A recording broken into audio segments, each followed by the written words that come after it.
welcome for you with flowers from our students, Professor Onup Dhar.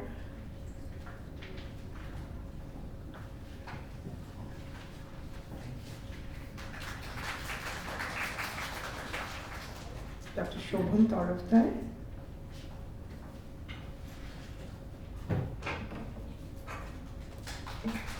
Dr. Tarafdar is an independent researcher and filmmaker. He was with ABP and the Times of India Group for 2 decades, and currently is an executive member of the Vidyasagar Academy of Government of West Bengal.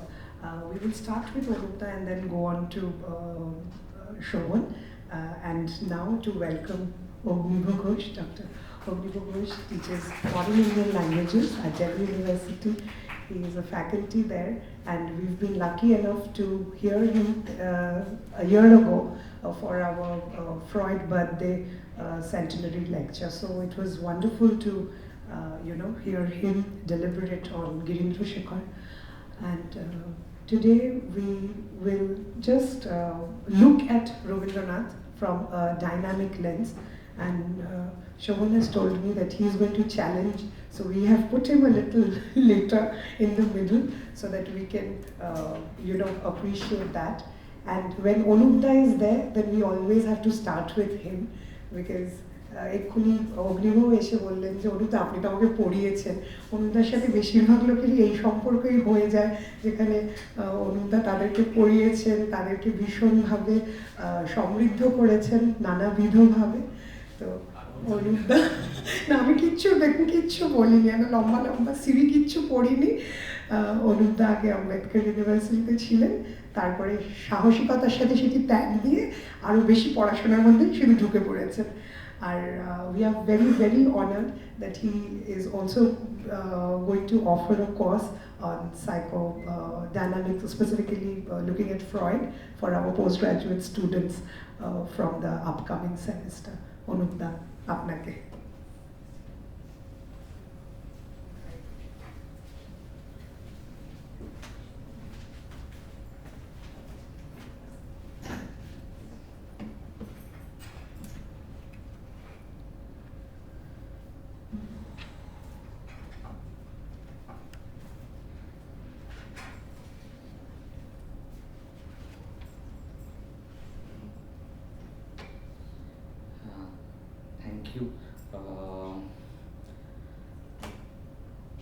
ল্যাঙ্গুয়েজটা কি হবে?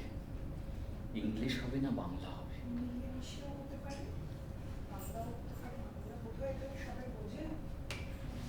এটা তো ইনপার্সনই হচ্ছে মোটামুটি, তাই তো? এটা তো অনলাইন কিছু হচ্ছে না, ওই রকম কিছু নয়, তাই তো? তো সুতরাং হতে পারে বাংলাতেও হতে পারে, তাই তো? হ্যাঁ, কেননা এগুলোকে সব ইংরেজি ট্রান্সলেট করা হয়নি। ঠিক আছে,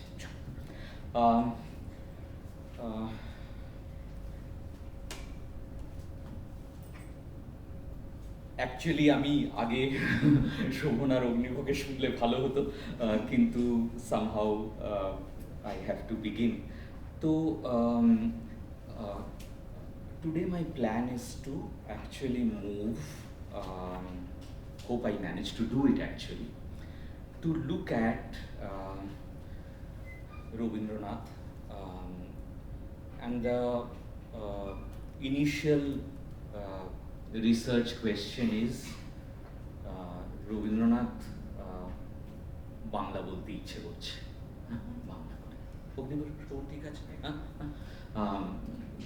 and you can speak in English freely, please, কোনো প্রবলেম নেই, ঠিক আছে? আজকে একদমই ইংরেজি বলতে ইচ্ছে করছে না। তো রিসার্চ কোয়েশ্চেনটা হচ্ছে যে রবীন্দ্রনাথ আত্মজীবনী লিখে গেছেন, এবং প্যারাডিগম্যাটিক আত্মজীবনী এখানে আমাদের হাতে আছে, জীবন স্মৃতি। জীবন স্মৃতির উপর সুধীর কাপকার আমার মনে হয় অসম্ভব ভালো লিখেছেন ওই বইটা, the making of a genius, young Tagore. জীবন স্মৃতিকে ওই রকম করে খোঁড়া যায়, এইটা সুধীর স্যারই করতে পারেন সম্ভবত, এবং অসম্ভব ভালো কাজ। কিন্তু রবীন্দ্রনাথের আত্মকথা আত্মজীবনীতে আছে কিনা, রিসার্চ কোয়েশ্চেন ইজ দ্যাট। এবং আমার এখন মনে হতে শুরু করেছে, এবং এই আলোচনাটা আমি কোনোদিন করিনি, আজ প্রথম করছি একদম। এটা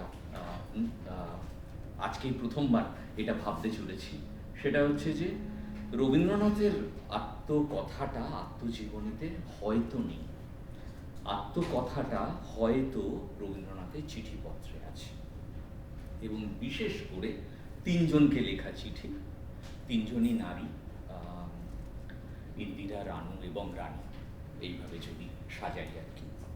চিঠিতে রবীন্দ্রনাথের আত্মকথাটা আছে, আত্মচরিতটা আছে, আত্মজীবনীতে, জীবন স্মৃতিতে সম্ভবত নেই পুরোটা, ঠিক আছে।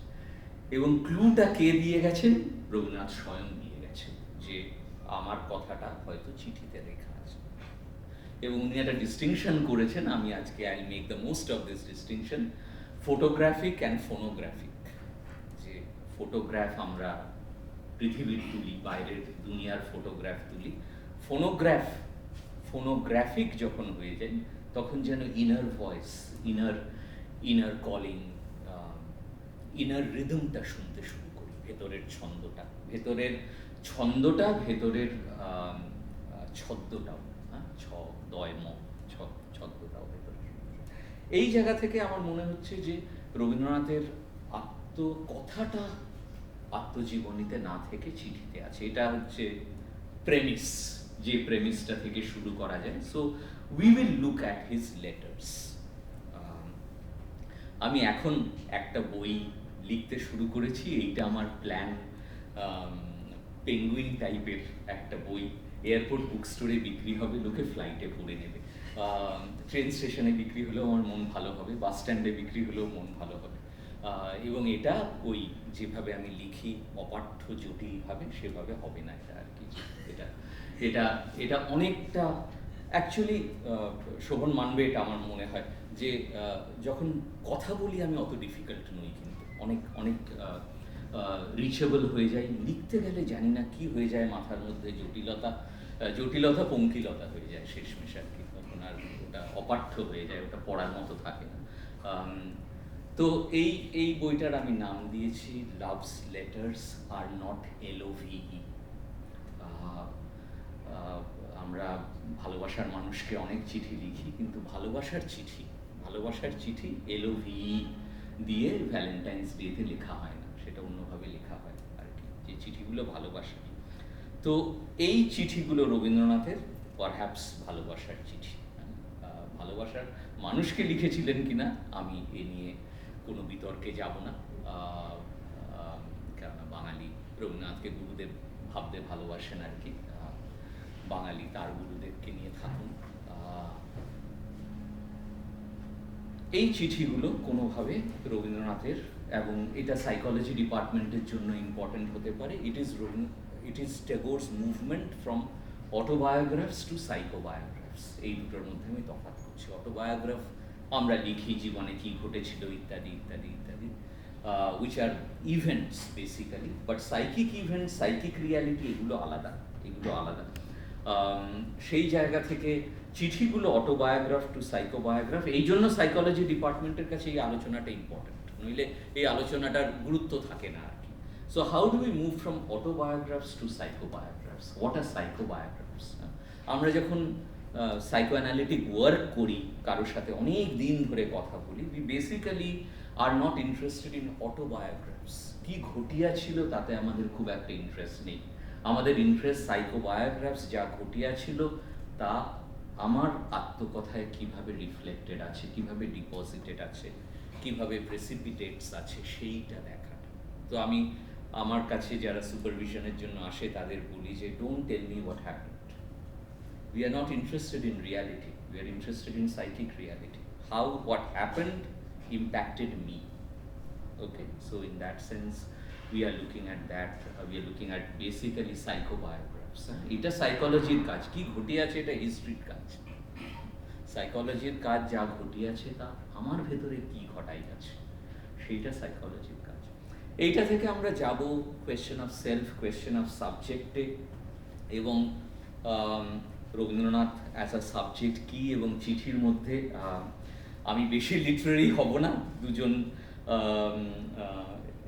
এক্সট্রিমলি লিটারেরি স্কলার্স আমার সাথে এখানে, so I won't take that risk. কিন্তু বেসিক্যালি একটা সাবজেক্ট, একটা বিষয় কি, বিষয় বেসিক্যালি একটা ভলিবল কোর্ট ভেবে নিন। বিষয়ই হচ্ছে বেসিক্যালি একটা শব্দ, এপাশ থেকে ভলি করা হচ্ছে, ওপারে যাচ্ছে, আবার বলটা ভলিড ব্যাক হচ্ছে এপারে, বলটা না, এখানে এগুলো শব্দ, ঠিক আছে? খুব শক্ত করে বললে সিগনিফায়ার দরকার নেই, এত ঝামেলা করার দরকার নেই, শব্দ বললেই হবে। শব্দ ভলিড হচ্ছে এদিক থেকে ওদিক, শব্দ ভলিড হলে বিষয়ের নির্মাণ হয়, বিষয়ের জন্ম। বিষয় শব্দ চালাচালি করে না, এটা ভুল।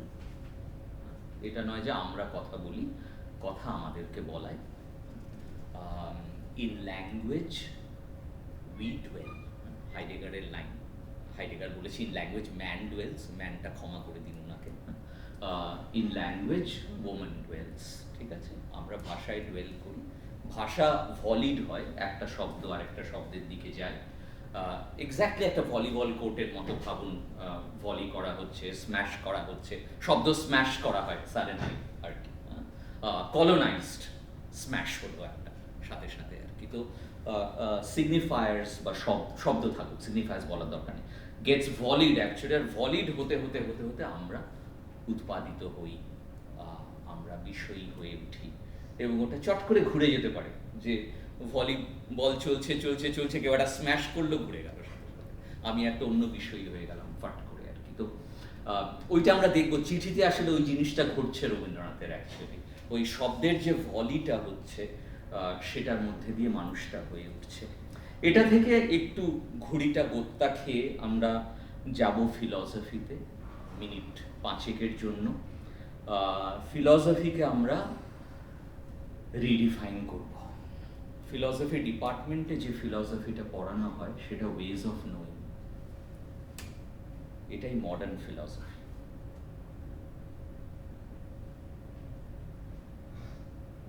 অতীতে যে ফিলসফিটা আকার পেয়েছিল এবং যেটা মডার্নিটিতে খুন হয়ে যায় অ্যাকচুয়ালি, সেটা হচ্ছে philosophy as a way of life. Philosophy আমাকে জীবনে বাঁচার পথ দেখাতো, বলতো who am I, how should I leave.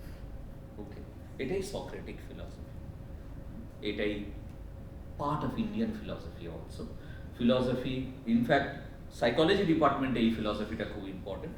এই ফিলসফিকে রিডিফাইন করেছেন জনার্দন গানেরি, মার্থা নুসবম, এরা মিলে ফিলসফি অ্যাজ থেরাপি। ফিলসফি কি থেরাপিউটিক হতে পারে? ফিলসফি কি আমাকে ভালো রাখতে পারে, ভালো করতে পারে, বদলাতে পারে, আত্মপরিবর্তন করতে পারে, সেলফ ট্রান্সফরমেশন করতে পারে? What can philosophy do? So philosophy is not about the world only. It is not just about knowing the world. Philosophy hence is not epistemology. Philosophy is not a theory of knowledge. Philosophy is not a methodology. Philosophy is a methodology to self-transform oneself. Okay? এটাই basically Socratic Greek philosophy, যেটা প্লেটোর হাতে হত্যা হয়ে যায় basically. This প্লেটোই সক্রেটিসকে খুন করেন। সক্রেটিসকে এথেনিয়ান স্টেট মারেনি। That's the body of Socrates that died with the Athenian state. Socrates, the idea, died with Plato, actually. So, in that sense, this idea of philosophy as a way of life, এইটাকেই আমি actually এইটা আজকে ধরে রাখবো, photographic to phonographic. Photographic philosophy হচ্ছে world-এর philosophy. You are trying to know the world, you are photographing the world, etc., etc. What is a phonographic philosophy? যেখানে আমি অন্তরের বাণী শুনতে পাই, আমি কান পেতে রই, যেখানে আমি শুনতে পাই ভেতরের কথাটা। এই ফিলসফি যেটা ওয়ে অফ লাইফ, এটা স্পিরিচুয়ালিটির খুব কাছাকাছি। এটাই রবীন্দ্রনাথের স্পিরিচুয়ালিটি, এটাই রবীন্দ্রনাথের সহজিয়া। এইটাই রবীন্দ্রনাথ করার চেষ্টা করছিলেন, কিন্তু এনিওয়ে পুরোটা করে যেতে পারেননি হয়তো। যে এই ফিলসফিটা স্পিরিচুয়ালিটির খুব কাছাকাছি, এই স্পিরিচুয়ালিটি রিলিজিয়ান থেকে শত যোজন দূরে। এইটা আমি আজকে ডেভেলপ করতে পারবো না, অন্য কোনো দিন করা যাবে। স্পিরিচুয়ালিটি রিলিজিয়ানের সহোদর বা বোন নয়। স্পিরিচুয়ালিটি রিলিজিয়ানের ক্রিটিক, যদি মধ্যযুগে যাওয়া যায়। আধুনিকতায় স্পিরিচুয়ালিটিকে রিলিজিয়ানের মন বানিয়ে দেওয়া হয়েছে, যে একটু মিঠে সুফি গান, একটু মিঠে বাউল, ঠিক আছে, এগুলো একটাও মিঠে ব্যাপার নয়। These are strong critics of religion actually. এই জায়গা থেকে স্পিরিচুয়ালিটি আর রিলিজিয়ানকে ভাই বোন বানানো হয়েছে মডার্নিটিতে, এবং স্পিরিচুয়ালিটিকে ডিফ্যান্ড সিস্টার অফ রিলিজিয়ান বানিয়ে দেওয়া হয়েছে, একটু আর্ট অফ লিভিং, একটু পপ স্পিরিচুয়ালিটি, একটু মেডিটেশন, হ্যাঁ, একটু মাইন্ডফুলনেস ইত্যাদি ইত্যাদি। No, that's not spirituality. Spirituality is a fundamental critique of religion, fundamental critique of the medieval state as well. তো এই জায়গা থেকে রবীন্দ্রনাথের সহজিয়া, রবীন্দ্রনাথের বাউল অ্যাকচুয়ালি ইজ দ্যাট স্পিরিচুয়ালিটি, এবং সেইটা দেখা যেতে পারে। এই স্পিরিচুয়ালিটিটা রবীন্দ্রনাথ ফিরে পেতে চেয়েছিলেন, তাই বাউলের কাছে বারবার গেছিলেন। এই স্পিরিচুয়ালিটিটা পলিটিক্সে হারিয়ে গেছে। পলিটিক্স আজকে রিলিজিয়ানের সাথে ঘর করে, কিন্তু স্পিরিচুয়ালিটির সাথে ঘর করতে পারে না। এই স্পিরিচুয়াল ডেফিসিট পলিটিক্সকে ভায়োলেন্ট করে, পলিটিক্সকে কর্কশ করে, অবিনয়ী করে তোলে, পলিটিক্সকে সুবিধাবাদের হাতিয়ার করে তোলে। এই জায়গা থেকে আমরা পুরো গল্পটা আগে বলে দিলাম, কোথা থেকে কোথায় যাব, এবার যেতে পারবো কিনা জানি না। আর 8 ঘন্টা 45 মিনিট, তাই তো? আর 8 ঘন্টা না, 32 মিনিট আছে। চল স্টার্ট, এবার শুরু করব। এই জায়গাটাতে রবীন্দ্রনাথের একটা কালেকশন অফ লেটার্স, আপনারা হয়তো এটা দেখেছেন, নামটা ভালো দিয়েছে যারা বার করেছে বইটা, নিজের কথা, যে এটা রবীন্দ্রনাথের চিঠির সংকলন, যে চিঠিগুলো রবীন্দ্রনাথ রানীকে লিখেছিলেন। 500-র উপরে চিঠি লিখেছিলেন ওভার মেনি ইয়ার্স, 16 বছর অন্তত। তার মনের কথা, তার মনের ভিতরের কথা বাইরে ব্যক্ত বা প্রকাশ করার জন্য প্রয়োজন একেবারেই অন্য একটি মাধ্যম, এবং সেটি হলো চিঠি। So loves letters, okay, are not LOVE, don't make it banal, don't make it trivial, okay. Love's letters are interesting, and in true love letters you write about yourself. So এটাকে বলা যাক সেলফ রাইটিং। আমরা সবসময় গরুর রচনা লিখি, হ্যাঁ, নিজের রচনাটা লিখি না, নিজের রচনাটা লিখি না বলে নিজেকে রচনাও করতে পারি না হয়তো, হ্যাঁ, আর নিজের রচনাও হয়ে উঠতে পারি না কখনো। তো এই জায়গা থেকে সেই মাধ্যমটি হলো চিঠি। রবীন্দ্রনাথ কবি, জন্ম রোম্যান্টিক, তেমনভাবে কোনো পুরুষ নয়, মূলত নারীর কাছেই রবীন্দ্রনাথ আত্ম উন্মোচনের আবেগ অনুভব করেছেন।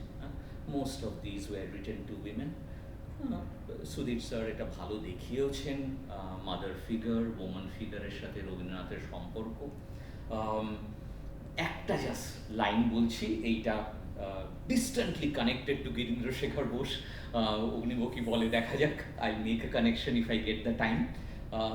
ক্রিয়েটিভিটি ইউজুয়ালি যখন ইউরোপে দেখা হয়েছে, psychology and creativity, psychoanalysis and creativity ওদের অবসেশন, হ্যাঁ, Van Gogh, Picasso, Michelangelo, Leonardo da Vinci, Freud নিজেও লিখেছেন এর উপরে, কিন্তু ফ্রয়েড যেটা লিখেছেন সেটা অন্যরা কেউ পড়েননি। সেটা হচ্ছে ক্রিয়েটিভিটিকে সাধারণত ম্যাডনেসের সাথে যুক্ত করা হয়েছে। ওখানে some kind of excess, madness, aggressivity, masculinity ইত্যাদির সাথে ক্রিয়েটিভিটি, আপনারা স্ক্যান করলেই দেখবেন। আমি অনেকগুলো ডিসার্টেশন করিয়েছি সাইকো অ্যানালিসিস অ্যান্ড ক্রিয়েটিভিটি, একই খাতে বয় আলোচনাটা সবসময়, যে একটু ম্যাডনেস, একটু অ্যাগ্রেসিভিটি ইত্যাদি আর কি, লার্জলি মেল ক্রিয়েটিভিটিকে দেখা হয়েছে। রবীন্দ্রনাথ এবং সুধীর কাক্কর যেটা দেখানোর চেষ্টা করেছেন,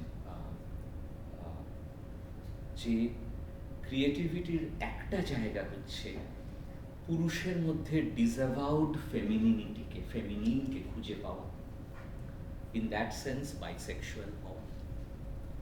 পুরুষের মধ্যে যে ডিসঅ্যাভাউড ফেমিনিনটা আছে, যে নারীত্ব তো বলতে পারবো না, যে যে যে ফেমিনিন থাক আজকের জন্য, ফেমিনিনটা আছে সেটাকে খুঁজে পাওয়া। হয়তো নারীর মধ্যে যে ডিসঅ্যাভাউড হেলদি ম্যাসকুলিনিটি আছে সেটাকে খুঁজে পাওয়া। In that sense, completely man বা ওম্যান না থাকাটা ক্রিয়েটিভিটির একটা জায়গা। It is to find the other within, ভেতরে নিজের মধ্যে ফেমিনিনটাকে খুঁজে পাওয়া কুড বি ক্রিয়েটিভ অ্যাকচুয়ালি। এবং ইন্ডিয়ান রাইটিংস অন ক্রিয়েটিভিটি যদি আমরা এক্সপ্লোর করি, এখন আমি করছি একটি মেয়ের সাথে, ঈশানা ওর নাম, Indian writings on creativity explore করলে দেখা যায় যে Indian writings on creativity largely এই অ্যাঙ্গেলটা ডেভেলপ করছে যে it is not a connection with extreme madness, it is a connection with the disavowed other within, the feminine within, the masculine within, ওটাকে খুঁজে পাওয়া, ওটার সাথে একটা সম্পর্ক নির্মাণ করা, অর্থাৎ অর্ধনারীশ্বরের দুটো সাইডকে মেলাতে পারা, not this or that but this and that, making connections between this two, এটাই রাধা কৃষ্ণের কম্বাইন্ড ইমেজটা আর কি। এইটা রবীন্দ্রনাথের একটা বিশেষত্ব অ্যাকচুয়ালি, অ্যান্ড হিজ, এবং যে নারীকে কবি পত্র লিখে আত্ম উন্মোচন করেছেন, সেই নারীর প্রতি অন্তরের গভীর স্নেহ, প্রীতি, প্রেম, ভালোবাসা, আবেগ, অনুরাগ, উচ্ছ্বাস না থাকলে কবির কলম থেকে ঝর্ণাধারার মতো এমন শত সহস্র চিঠি হৃদয়ের অন্তঃপুর থেকে বাইরে বেরিয়ে আসতে পারতো না কিছুতেই। এই হৃদয়ের অন্তঃপুরটা ইম্পর্টেন্ট এখানে, the way he make space for this.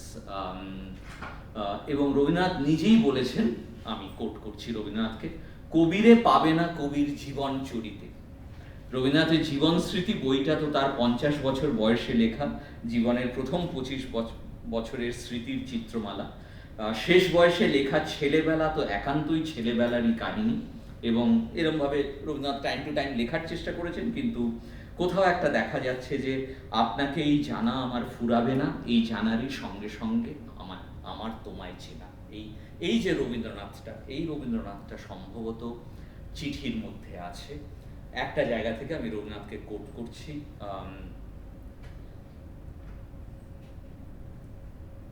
তোকে আমি যেসব চিঠি লিখেছি তাতে আমার মনের সমস্ত বিচিত্র ভাব যেরকম ব্যক্ত হয়েছে এমন আমার আর কোথাও লেখায় হয়নি।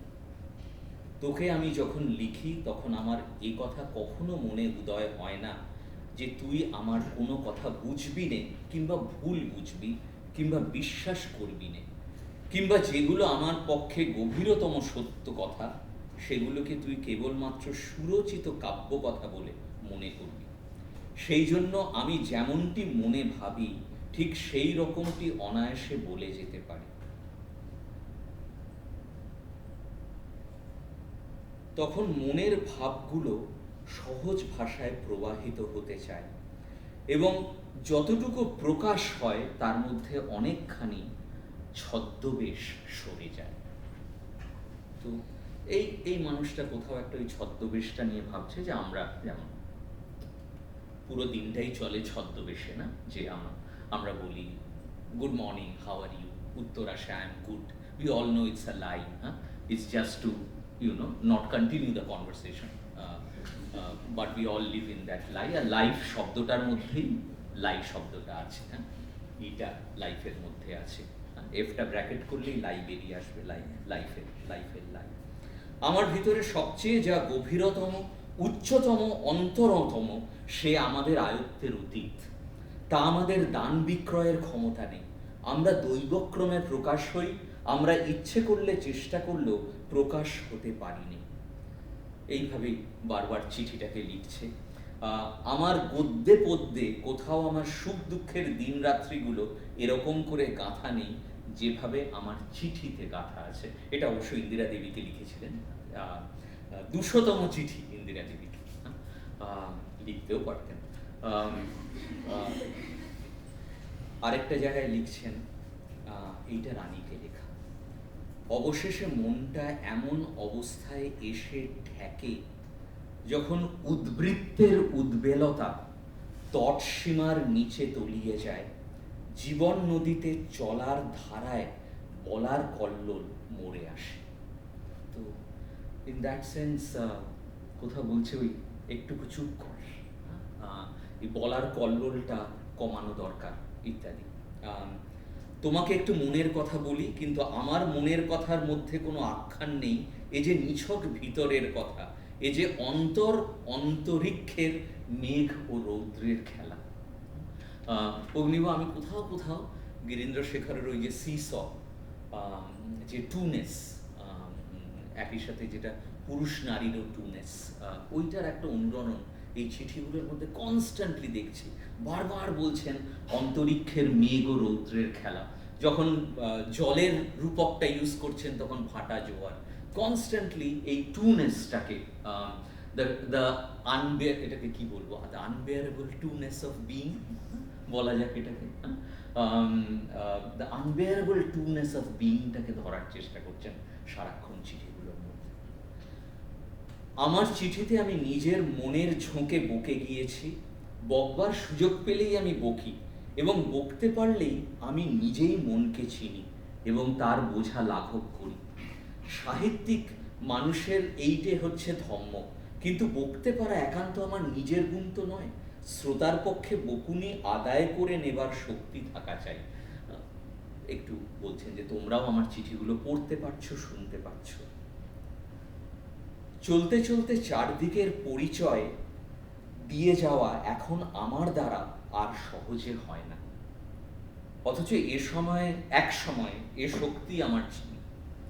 তখন অনেককেই আমি চিঠি লিখেছি, সেই চিঠিগুলো ছিল চলতি কালের সিনেমা ছবি। তখন ছিল মনের পটটা বাইরের সমস্ত আলো ছায়ার দিকে মেলে দেওয়া, সেই সব ছাপের ধারায় চলত চিঠি। এখন বুঝিবা বাইরের ছবির ফটোগ্রাফটা বন্ধ হয়ে গিয়ে মনের ধ্বনির ফোনোগ্রাফটাই সজাগ হয়ে উঠেছে। ওইটাই আমি ধরে রেখেছি, ফটোগ্রাফ ফোনোগ্রাফ এই দুটো। মনটা শুকিয়ে এলে আর সবই পারা যায়, কেবল চিঠি লেখা যায় না, কেননা চিঠি লিখতে হয় মনের উদ্বৃত্তের উপর, উদ্বেগের উপর চিঠি লেখা যায় না। তাই আমি চিঠি লিখিনে স্বগত উক্তি করে যাই। জীবনের জানলায় বসে বাইরের দিকে তাকাবার অভ্যেস চলে গেছে, এখন মনের ভিতরের দিকে তাকিয়ে বক্তব্য সংগ্রহ করে চলি।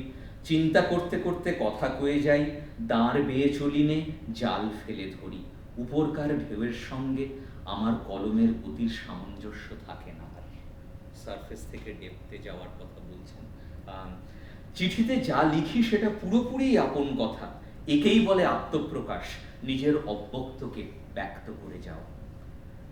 সুযোগে চিত্তের প্রকাশের এই একটি বিশেষ ধারা আমি পাই, চিঠি লেখার পথ ছাড়া এ ধারা অন্য কোনো পথে বইতে পারত না।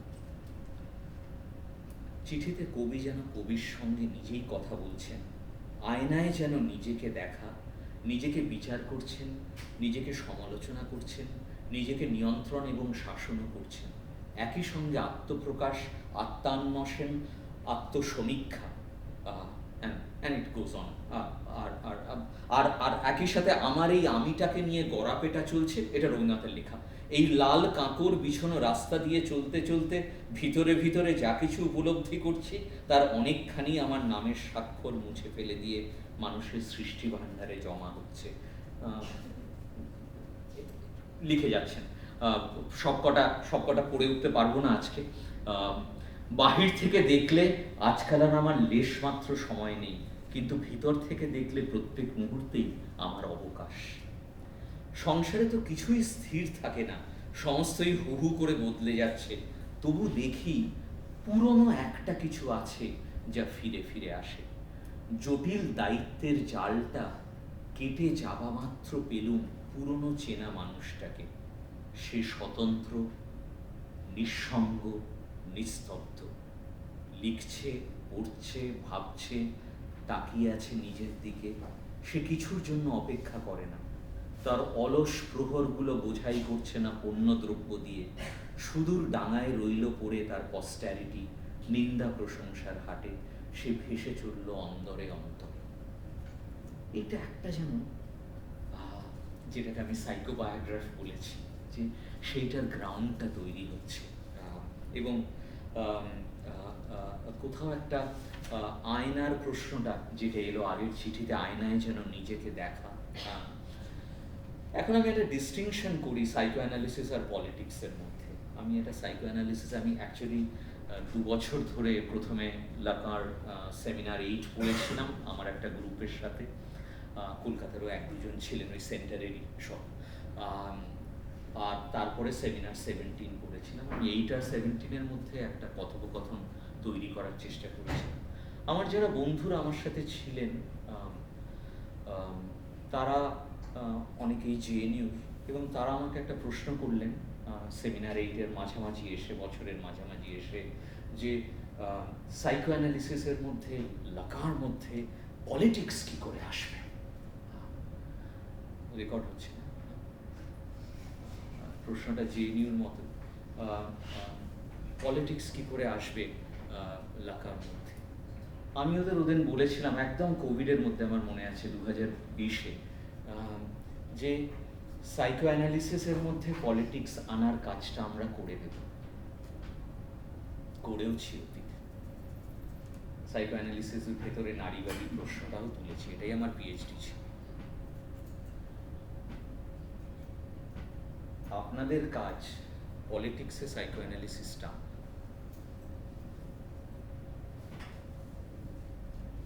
সেমিনার 8-এ যে সম্পর্কের কথা হচ্ছে অ্যানালিস্ট অ্যানালাইজেন্টের মধ্যে, ট্রান্সফারেন্সের কথা হচ্ছে, ট্রান্সফারেন্সিয়াল রিলেশনশিপস। সেমিনার 8-এ ভালোবাসার কথা হচ্ছে। সেমিনার 8টা পুরো ভালোবাসার।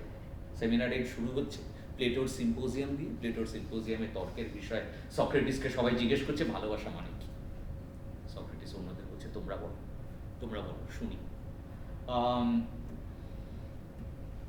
Psychoanalytic relationships are also relationships of love. Okay? কিন্তু এটা হাফ বয়েলড এগ, লাভটা শুধু অ্যানালাইজেন্টের দিক থেকে আসে, অ্যানালিস্টের দিকে। অ্যানালিস্ট ভালোবেসে ফেলতে পারবে না অ্যানালাইজেন্টকে, এটা সম্ভব নয়। ওখানে একটা ব্যান আছে, একটা দিকটা আছে, তো একটা দিক থেকেই ভালোবাসাটা আসবে, ওটা হাফ বয়েলড এগ হবে আর কি, ওটা ফুল বয়েল করা যাবে না। তো এটাই সাইকোথেরাপিউটিক এথিক্স বেসিক্যালি। এই জায়গা থেকে আমি ওদের বলছিলাম যে এই ল্যাঙ্গুয়েজটা অ্যানালিসিসের, সাইকো অ্যানালিসিসের পলিটিক্সে আসতে পারে। পলিটিক্স ভালোবাসার সঙ্গীত হতে পারে ইত্যাদি ইত্যাদি। এইটা কিভাবে হয়ে উঠতে পারে, দ্যাটস আ কোয়েশ্চেন। তাহলে সাইকো অ্যানালিটিক কোয়েশ্চেনটা, ট্রান্সফারেন্সিয়াল কোয়েশ্চেনটা কিভাবে পলিটিক্সে আসতে পারে। আয়নার কথাটা কেন বললাম, কানেকশনটা করি। Politics is about a torchlight. Torch নিয়ে আমরা ঘুরছি, ঘুরে ঘুরে দেখছি এর এটা দোষ, এ একটু কাস্টিস্ট, এ ব্রাহ্মণিক্যাল, এ সাভার্না, এইভাবে সব আমরা সার্চ লাইট নিয়ে ঘুরে বেড়াচ্ছি। Psychoanalysis is a movement from torchlight to mirror. আয়নায় নিজেকে দেখা, রবীন্দ্রনাথ আয়নার কথাই বলছেন, নিজেকে দেখা, নিজেকে দেখতে পাওয়া। এবং এই জায়গায় কানেকশনটা, আজকে সেমিনারের সাথে কানেকশন করতে হবে, তাই না, নইলে বকা খাবো। রবীন্দ্রনাথ সাইকো অ্যানালিসিস কানেকশনটা এইটা, যে আয়নাটাকে আনা, আয়নাটাকে কি করে আমাদের দৈনন্দিনে সমাজে, জীবনে, রাজনীতিতে, প্রজ্ঞায়, দর্শনে আসতে পারে। আয়নার অভাব, আয়না নেই, আমার নিজেকে দেখার কোনো আয়না নেই। এবং আমি অনেক সময় সুপারভিশনে সাইকো অ্যানালিসিস ডিফাইন করি, ইট is a movement from torch light or search light. যখন আমরা সবাই অন্যকে দোষ দিই, মা আমাকে ভালোবাসেনি, ছোটবেলায় ডায়াপার চেঞ্জ করতে 2.5 মিনিট দেরি করেছিল, তাই আমি ক্রেজি হয়ে গেছি, ইত্যাদি ইত্যাদি। The entitled new generation would always blame the other, and the other is the mother, usually love to blame a woman. তো এই জায়গা থেকে শুরু হয় ওইটা নিয়ে, কিন্তু সেশনটাকে ঘোরাতে হয় টু দ্য মিরর, যে সার্চ লাইটটা ঘুরে ধীরে ধীরে মিরর হয়ে উঠছে। মিররটা দেখ, আপনি আমাকে দিতে চান ওটা চাটা? হ্যাঁ দিন। তো মিররটা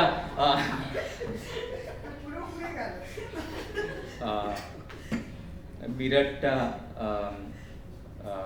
আমরা এনজেন্ডার করি সেশনের মধ্যে, so that we begin to look at ourselves. আয়নায় কি দেখি, কি দেখেন আয়নায় বলুন? নিজেকে দেখি, নিজেকে দেখি, নিজে কতটা সুন্দর বা সুন্দর নই সেটা দেখি। আরও অনেক কিছু আয়নায় দেখি, অত কমপ্লিকেশনে আমি যাচ্ছি না। এই জায়গা থেকে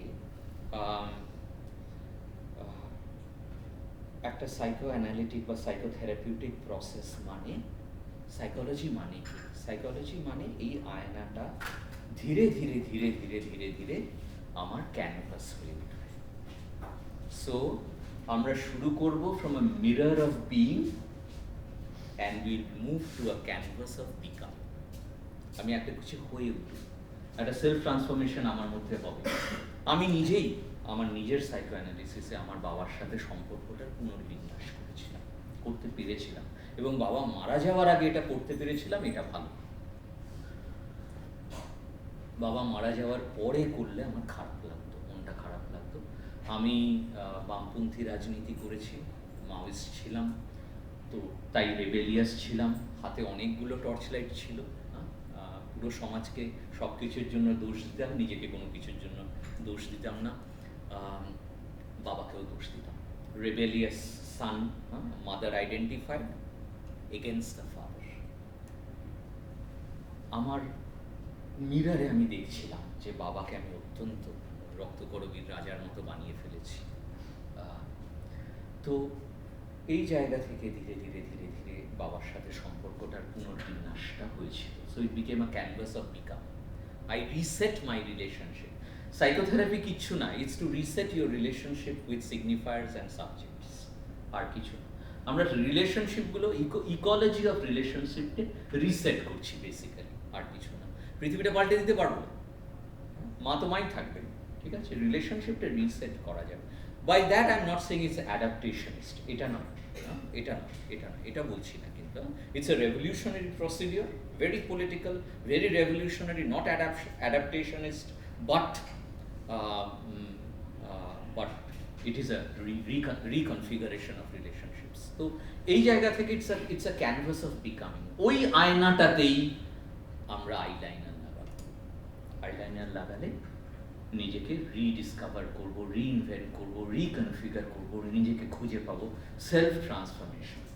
এটাই spirituality. Actually self transformation is spirituality. Psychoanalysis is also a form of self transformation.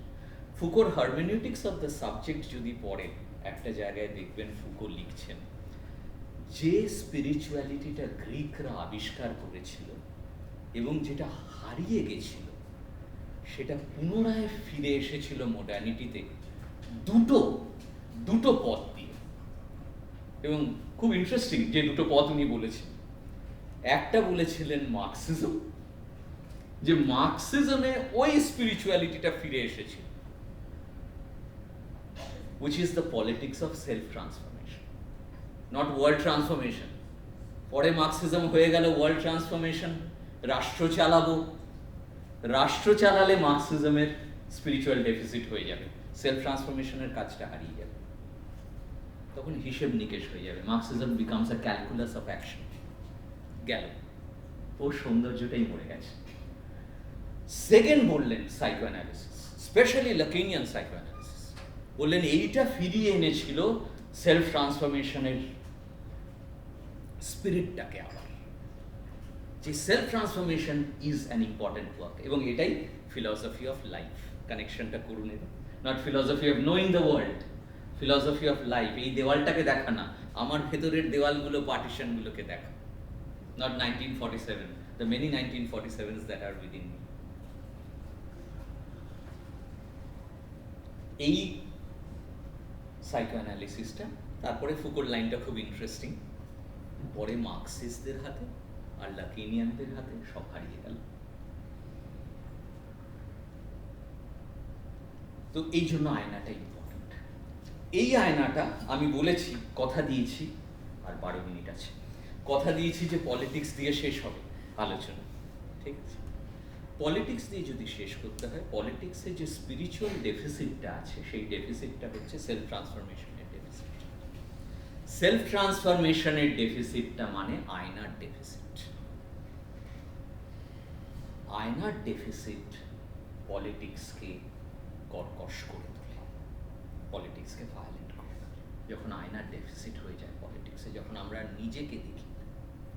Rabindranath কোথাও একটা নিজেকে দেখার জমিটা তৈরি করতে পেরেছিলেন, এবং এই চিঠিগুলো দিয়ে কি দেখতে পাচ্ছি, রবীন্দ্রনাথ নিজেও নিজেকে দেখছে। রবীন্দ্রনাথকে কোনো মানে আজ্ঞা দেননি, হ্যাঁ, গুরুদেব নয় এই মানুষটা একেবারেই আর কি, হ্যাঁ। গুরুদেব তো মন্ত্র দেয়, সে দীক্ষা দেয় গুরুদেব, মন্ত্র দেয়, দীক্ষা দেয় গুরুদেব, এরকম কোনো দীক্ষা, কোনো মন্ত্র দেননি। রবীন্দ্রনাথ নিজেই নিজেকে দেখছেন এবং নিজেই নিজের কথা বলছেন। সাহসী মানুষ কিন্তু এই চিঠিগুলো পাবলিশড হতে দিচ্ছে। It's not an easy thing to do actually. অনেকটা সার্থ বোভায়ার সম্পর্কের মতো আর কি, যারা ওই সাহসটা, আমি এরকম সাহসী মানুষ আর দেখিনি আর কি, যারা এই চিঠিগুলোকে বাইরে বার হতে দিয়েছে। আর একটুখানি এখানে একটুখানি জাস্ট ক্রস করি। সম্প্রতি কথার চেয়ে রেখার পরে মনের টান হয়েছে বেশি। এটা শোভনের ভালোবাসার জায়গা, আমি এটাই বেশি যাব না। শোভন, আজকেই সকালে শোভন আর আমি মনে করছিলাম অনেক বছর আগে আমাদের কি বলবো এটাকে, অগ্নিব জানি না, পাগলামো, মাথা খারাপ, ধৃষ্টতা, অ্যারোগেন্স কি আমি জানি না, দুজনে মিলে আমরা সৌমিত্রবাবুকে সাথে নিয়ে রবীন্দ্রনাথের জীবনে যৌনতা, নারী এবং রবীন্দ্রনাথের পেন্টিং নিয়ে একটা আলোচনা করেছিলাম রেডিওতে, কোনো একটা রেডিও চ্যানেলে, ফ্রেন্ডসে, হ্যাঁ, রোববার সকালে। এবং ভয় নেই আমাদের দুজনের আর কি, সৌমিত্রবাবুর সাথে করছি এই আলোচনাটা আর কি। মানে আজকে হলে আমি না করে দিতাম শোভন আর কি, মানে ওটা basically childhood naivety, literally childhood naivety, that we did that. সম্প্রতি কথার চেয়ে রেখার পরে মনের টান হয়েছে বেশি। রেখা চোখের ভিতর দিয়ে মরমে প্রবেশ করে, কানের ভিতর দিয়ে নয়। কথাকে অর্থ দিতে হয়, রেখাকে দিতে হয় রূপ। রূপ বিনা অর্থেই ভোলায়, দৃশ্যমান হয়ে ওঠা ছাড়া ওর আর কোনো দায়িত্ব নেই। সেই দেখার খেলাটা বাইরের দিক থেকে নয়, এখন এটা ভিতরের দিক থেকে। তিনটে স্টেপ ক্রস করলাম তাহলে। প্রথম স্টেপটা ছিল দেখব, দেখা, oculocentrism in the western tradition actually, হ্যাঁ, দেখা দেখা দেখা। অর্জুনকে কি বলছে দ্রোণাচার্য, দেখো। এবং অর্জুন কি দেখছে, কিছুই দেখছেন অ্যাকচুয়ালি। ভীষণ ইম্পভারিশড অর্জুনের দেখা, ও শুধু পাখির চোখটা দেখছে, only the bird's eye, EYE/I, only the bird's eye। কত কম দেখতে পায় এই মানুষটা, তাই ভগবত গীতাতে কৃষ্ণ বোকা বানিয়ে দিল। ওকে, ভালো ছাত্র নয়, গ্রেট চ্যাপেলও ভালো মাস্টারমশাই নয় দ্রোণাচার্য। যুধিষ্ঠির যে সব দেখছিল, পাখি দেখছিল, গাছ দেখছিল, আকাশ দেখছিল, কনটেক্সট দেখছিল, ব্যাকগ্রাউন্ড দেখছিল, ফোরগ্রাউন্ড দেখছিল, ওকে বাতিল করে দিল, ও যোদ্ধা হতে পারল। তো ইন দ্যাট সেন্স প্রথম হচ্ছে দেখা, দেখার কলোনিয়ালিজম, ওটাই মেল গেজ বলি আমরা, দেখার কলোনিয়ালিজম। দেখতে হবে, দেখতে হবে, আরো দেখতে হবে। ম্যাথমেটিক্স ক্লাসেও বলি, can't you see the point. এই জায়গা থেকে দেখার সাম্রাজ্যবাদ, রবীন্দ্রনাথ এটা থেকে সরলেন। Philosophy of knowing, philosophy of seeing, এই আমায় দেখতে হবে, ফটোগ্রাফিক হতে হবে কনস্ট্যান্টলি, দুনিয়ার ছবি তুলে যেতে হবে। এই জায়গা থেকে রবীন্দ্রনাথ সরলেন শোনায়, কান পেতে রই, ফটোগ্রাফিক টু ফোনোগ্রাফিক। এবং এইখানে দেখুন আবার দেখাটাকে রিডিফাইন করলেন চিত্র দিয়ে, রেখা দিয়ে, পেন্টিং দিয়ে। যে রেখা যে পেন্টিংটা যেটা দেখে, এই যে দেখি, সেই দেখার খেলাটা বাইরের দিক থেকে নয়, এটা ভিতরের দিক থেকে দেখা, রেখার দেখাটা। এবং ছবি দিয়ে রূপের খেলনা নিজেই বানাই, ঠিক বালকের মতো। Today I won't be able to do justice to this letters. 3 দিন একটানা ওই রামনবমীর রামায়ণ পড়ে যাওয়ার মতো 9 দিন ধরে পড়ে যেতে হবে এই নিজের কথা আর কি। Let Bengalis do this now. রামনবমীর রামায়ণটা না পড়ে ওটাও পড়া উচিত, কোনো প্রবলেম নেই ওটা পড়লে, কিন্তু এটাও পড়া যেতে পারে 9 দিন ধরে আর কি। আম, তো ছবি দিয়ে রূপের খেলনা নিজেই বানাই ঠিক বালকের মতো, এরকম অসংখ্য লাইন আর কি, সব আজকে হবে না। এইভাবে এইভাবে চলছে। অ্যান্ড এই এই এই চিঠিগুলোই কবির স্বগতোক্তি, কবির স্বগত আলো, আত্মপরিচয়, আত্মোন্মোচন, এবং অকুণ্ঠিত, অকপট, অনায়াস, দ্বিধাহীন অভিব্যক্তি, ব্যাখ্যা, বিশ্লেষণ, ভাষ্য দিয়ে না, বিশ্লেষণ নয়, আত্মবিশ্লেষণ, নিজের জীবন ও কর্ম সাধনাকে নিয়ে। ওকে, আর আর এই চিঠিটা থেকে না পড়ি, এটাকে একটা দুটো লাইন ভীষণ সুন্দর। এক মিনিট আর একটাই বলবো, এটা পড়ে শেষ করব। এইবার আমার জাহাজের চিঠি তার অন্তিম পংক্তির দিকে হেলে পড়ল। বিদায় নেবার পূর্বে তোমার কাছে মাপ চাওয়া দরকার মনে করছি। তার কারণ, চিঠি লিখব বলে বসলুম, কিন্তু কোনো মতেই চিঠি লেখা হয়ে উঠল না। এর থেকে আশঙ্কা হচ্ছে আমার চিঠি লেখবার বয়স পেরিয়ে গেছে। প্রতিদিনের স্রোতের থেকে প্রতিদিনের ভেসে আসা কথা ছেঁকে তোলবার শক্তি এখন আমার নেই। That's a letter. How beautifully he defines a letter, যে এভরিডে থেকে চায়ের পাতার মতো ছেঁকে তুলতে হয় প্রতিদিনের ভেসে আসা কথা।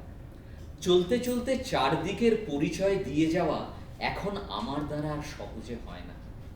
অথচ এক সময়ে এ শক্তি আমার ছিল, তখন অনেককেই অনেক চিঠি লিখেছি। সেই চিঠিগুলি ছিল চলতি কালের সিনেমা ছবি। তখন ছিল মনের পটটা বাইরের সমস্ত আলো ছায়ার দিকে মেলা। সেই সব ছাপের ধারায় চলত চিঠি। এখন বুঝিবা বাইরের ছবির ফটোগ্রাফটা বন্ধ হয়ে গিয়ে মনের ধ্বনির ফোনোগ্রাফটাই সজাগ হয়ে উঠেছে। এখন হয়তো দেখি কম, শুনি বেশি ভেতরের কথা। তো ইন দ্যাট সেন্স থাক, এইটুকু থাক আজকে। ইন দ্যাট সেন্স রবীন্দ্রনাথ এই ওপেনিংটা তৈরি করছেন এখানে। তার 5 মিনিট নেই।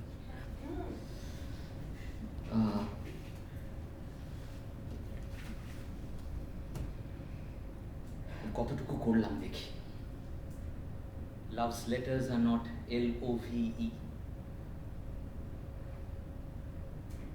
LOVE চিৎকার করে 14ই ফেব্রুয়ারি কিছু হওয়ার নয়। Love is not constituted by diamonds. ভালোবাসায় আমরা একে অপরকে হিরে দিই না, মণিমাণিক দিয়ে কিচ্ছু হয় না। What we give to each other are our lack, our loss, our rust. Joan Baez, Diamond and Rust. আমরা একে অপরকে দিই আমাদের রাস্ট, দেখাশোনা করার জন্য। রাস্ট অফ দ্য পাস্ট, অতীতের rust, rust of the past আমরা দিই ভালোবাসায় একে অপরকে। এটাই লাকা সেমিনার 8-এ দেখিয়েছে, যে ভালোবাসায় কেউ ডায়মন্ড দেয় না, ডায়মন্ড দিয়ে কিছু হওয়ারও নয়। You give the rust of the past to each other, আর সেটারই দেখাশোনার নাম ভালোবাসা। ওইটা একটা দিনের চিৎকারে হবে না 14ই ফেব্রুয়ারি। Second, our movement from autobiographs to psychobiographies. Psychology is about psychobiographies. It is not about real reality, it is about psychic reality, inner reality, inner world, inner voice. যা বলতে চান আজকের জন্য এইটুকুই থাক। In other words, it is a movement to the question of the self or the subject. Self আর subject আলাদা, আমি এই দুটোকে আজকে আলাদা করলাম না, এই অনেক জটিলতা হবে এই দুটো আলাদা করতে গেলে। We move to the question of the self, self-work, experiencing the self, self-narratives, আত্মকথা, আত্মকথনও হয়ে যায় সেখানে কখনো কখনো। এবং সেই জন্য চিঠি চিঠির ল্যাঙ্গুয়েজটা অ্যাটেন্ড করলাম। চিঠির ল্যাঙ্গুয়েজটা কেন এত অ্যাটেন্ড করতে গেলাম এই জন্য যে those are the signifiers, the words that are being volleyed. রবীন্দ্রনাথের লেখার মধ্যে এটাকে ধরতে হবে। রবীন্দ্রনাথ নেই কোথাও, রবীন্দ্রনাথের লেখা আছে আমাদের সাথে। That's all we have signifiers, nothing else. কারো কাছ থেকে কিচ্ছু নেই পাওয়ার, ইউ হ্যাভ সিগনিফায়ার্স অনলি। হ্যাঁ, শব্দই ব্রহ্ম, হ্যাঁ, শব্দই পেতে পারি আমরা একে অপরের থেকে। এই জায়গা থেকে এই যে ভলিড সিগনিফায়ার্স লেটার্সের মধ্যে দেখলাম, সেখান থেকে একটা ওপেনিং হলো to psychology, psychotherapy, psycho analysis. Rabindranath as if যেন একটা সাইকোলজি ম্যানিফেস্টো লিখলেন এই চিঠিগুলোর মধ্যে দিয়ে, একটু একটু করে মুভ করলেন টর্চ লাইট, সার্চ লাইট থেকে আয়না, আয়না থেকে ক্যানভাস। এই চিঠিগুলো লেখার মধ্যে দিয়েই রবীন্দ্রনাথ হয়ে উঠছে। In that sense, he moves from a mirror of being to a canvas of becoming. Canvas of becoming আবার একটা কথা এখানে মনে রাখা দরকার, সম্পর্ক ছাড়া হয় না। ওই চিঠিগুলো আসলে সম্পর্ক, দোজ আর রিলেশনশিপস, এবং উনি এটা নারীর সাথেই বেশি গড়ে তুলতে পারতেন, এটা ওনার অক্ষমতা। এই জায়গা থেকে রবীন্দ্রনাথ মুভ করলেন ফ্রম এক ধরনের কর্কশ পলিটিক্স, এবং রবীন্দ্রনাথ, আপনারা জানেন এটা, রবীন্দ্রনাথ পলিটিক্স শব্দটা বাংলা করেননি কখনো। যখন লিখতেন, ইনফ্যাক্ট একটা চিঠি লিখছেন on politics in Bengal to Rani, এবং বলছেন টেরিবল পলিটিক্স চলছে, যা চলছে এখানে আর কি, এই তো ভয়ানক জিনিস চলছে, কিন্তু এখানেও লিখছেন প লয় হর্ষি টয় হর্ষি কষ।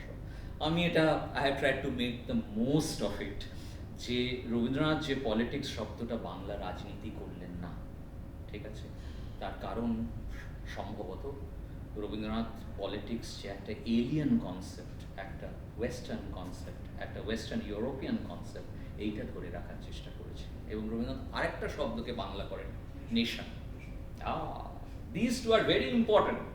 দুটো শব্দকে মানুষ বাংলা করেনি এইখানে, মানুষটা একটা নেশন, একটা পলিটিক্স, এবং এই দুটোর সাথেই নিজের ডিস্টেন্সটা কনস্ট্যান্টলি মার্ক করেছে যে এই দুটোর ফাঁদে আমি পা দেব না।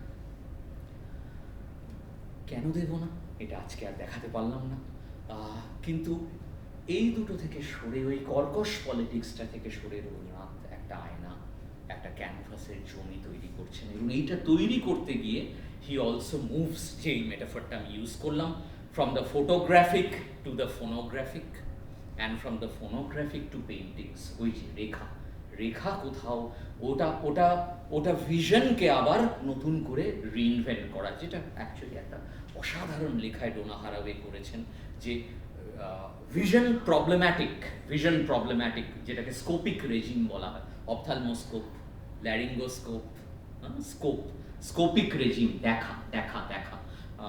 চিকিৎসা শাস্ত্র মানেই দেখাতে আমরা ট্রেন্ড হই অ্যাকচুয়ালি, কত ভালো করে দেখতে পাবো আর কি। যখন আমরা অ্যাকচুয়ালি স্টেথোস্কোপ দিয়ে শুনি, তখন অ্যাকচুয়ালি আমরা দেখছি।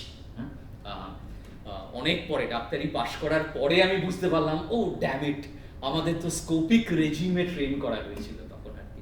দর্শন না পড়লে এটা বুঝতে পারতাম না অ্যাকচুয়ালি। তো ওই দেখাটাকে ডোনা হারাওয়ে কোয়েশ্চেন করে দেখাকে নতুনভাবে খুঁজে বার করার চেষ্টা করেছিলেন। রবীন্দ্রনাথের হয়তো পেন্টিংয়ের টার্ন দেখার একটা নতুন রূপ, হয়তো এমন একটা দেখা যেটা অন্দরে দেখা, বাইরে দেখা নয়। তো দেখাকে যেন রিডিফাইন করলেন, যে দেখবো ভেতরে, বাইরে নয় আর কি। এই জায়গা থেকে philosophy gets redefined, not as a way of knowing, but as a way of life, way of looking inwards actually, and working one's way towards asking the question, who am I, how should I live? কোনো generalized নীতিমালা নেই, ঠিক আছে, কোনো generalised নীতিমালা নেই। আত্মের নৈতিকতাটাই প্রশ্ন। আমি কে, এটা খুঁজে বার করেই আমি ঠিক করতে পারবো আমি কিভাবে বাঁচব। সাইকোলজি কিন্তু কোনো জেনারেলাইজড মোরালিটির আন্ডারে যেতে পারবে। That's the difference between psychoanalysis and other moral positions actually. Okay, even politics can be moral, hyper moral positions actually. আমি পলিটিক্সকে অনেক সময় রাইটিং রংস বলি আর কি। তো writing RIGHT, writing wrongs, but writing wrongs can come from extremely hyper moral positions, যে জন্য Rabindranath actually চরকা নিয়ে বিতর্কে চলে গেছিলেন গান্ধীর সাথে, যে ওরকম করো না, ওরকম নিয়ম বানিও না, নীতিমালা বানিও না, হ্যাঁ, সবাইকে গোপাল বালক বানানোর চেষ্টা করো না আর কি, ঠিক আছে। তো হাইপার মরাল পজিশন থেকে পলিটিক্সকে না দেখা, ফিলসফিকে না দেখা, এথিক্স বা এথিক্যাল পজিশন থেকে ফিলসফিকে দেখা, এইটা একটা ইম্পর্টেন্ট পয়েন্ট।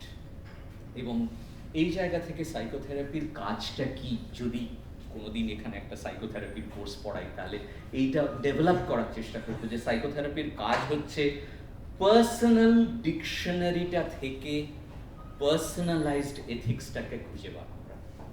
প্রত্যেকটা মানুষের একটা পার্সোনাল ডিকশনারি আছে,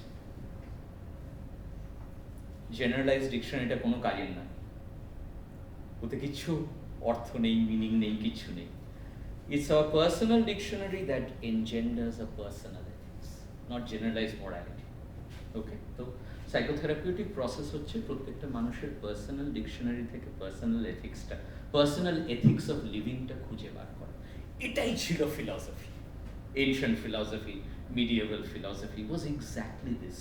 We lost it in the process. আর তার জায়গা থেকে সাইকোলজিও কখনো কখনো হাইপার মরাল পজিশনস হয়ে যায় আর কি। তো এই জায়গাটাতে না যাওয়া, সেলফ ট্রান্সফরমেটিভ প্রসেসটাকে বাঁচিয়ে রাখা, এইখান থেকে my last point, time is really up. Last পয়েন্টটা হচ্ছে রক্তকরবী, একটাই ইনস্টান্সিয়েশন তুলি আর কি। রক্তকরবী নাটকটাকে শুধু বাইরের গল্প হিসেবে না পড়ে একটা ভেতরের গল্প হিসেবে, একটাই উদাহরণ দিচ্ছি, না এটা 4 অধ্যায় ধরে করা যেত, আজকে অন্য কিছু ধরেও করা যেত। বাইরের গল্পটা রক্তকরবীতে মোটামুটি clear, which is a Marxist story of surplus appropriation, এটা মোটামুটি বোঝা যাচ্ছে, তাল সোনা তুলে আনা হচ্ছে ইত্যাদি ইত্যাদি। ভেতরের গল্পটা রক্তকরবীতে লুকিয়ে আছে। দ্য সেলফ ট্রান্সফরমেটিভ প্রসেস, রাজা নিজেই নিজেকে ট্রান্সফর্ম করছে। নন্দিনী, রাজা এইবার সময় হলো। রাজা, কিসের সময়? আমার সমস্ত শক্তি দিয়ে তোমার সঙ্গে আমার লড়াই। আমার সঙ্গে লড়াই করবে তুমি? তোমাকে যে এই মুহূর্তেই মেরে ফেলতে পারি, তারপর থেকে মুহূর্তে মুহূর্তে আমার সেই মরা তোমাকে মারবে। আমার অস্ত্র নেই, আমার অস্ত্র মৃত্যু। তাহলে কাছে এসো, সাহস আছে আমাকে বিশ্বাস করতে, চলো আমার সঙ্গে। আজ আমাকে তোমার সাথী করো নন্দিনী। কোথায় যাব? আমার বিরুদ্ধে লড়াই করতে, কিন্তু আমারই হাতে হাত রেখে, বুঝতে পারছো না সেই লড়াই শুরু হয়ে গেছে। The standard political was bourgeois versus proletariat. This is the king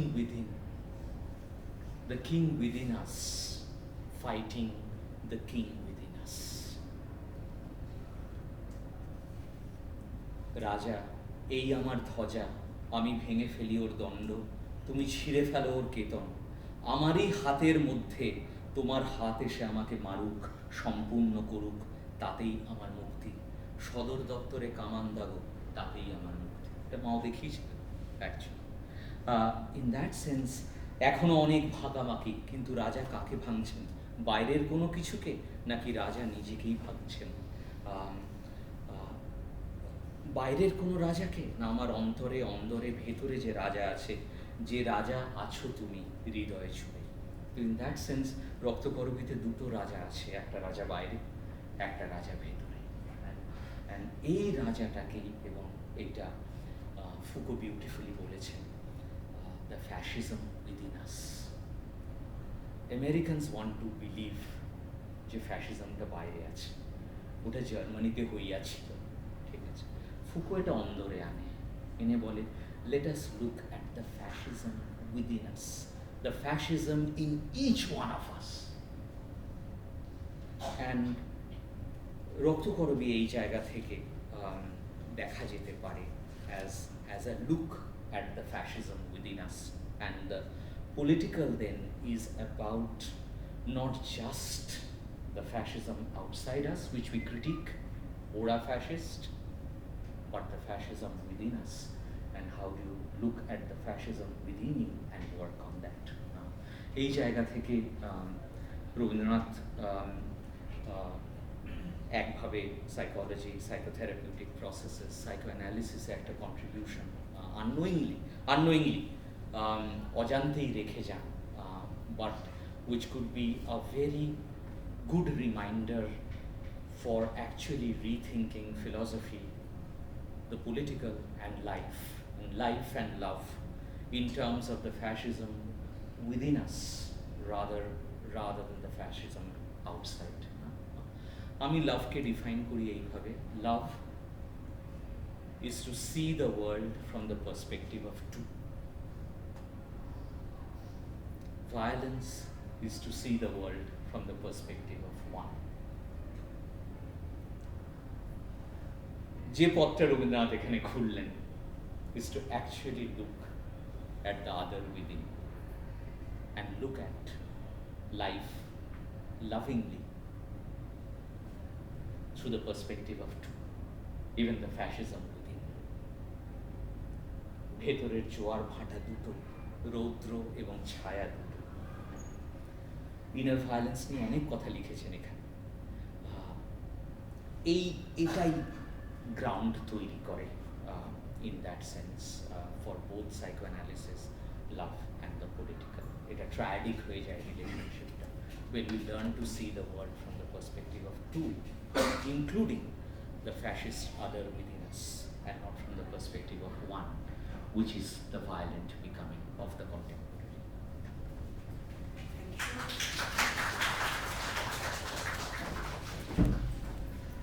অনবদ্য বললেও কম বলা। আর শোভন আমাকে এই কথাটা একটু আগেই বলছিলেন যে এরকম হওয়া উচিত যে অনুপদা বলবে আর তারপরে শেষ,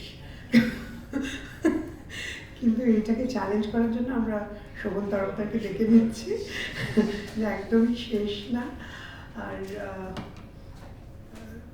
আজকে কিছু বোধহয় রয়েছে, একটু স্যারকে পেন ড্রাইভটা একটু ইউজ করবেন শোভন।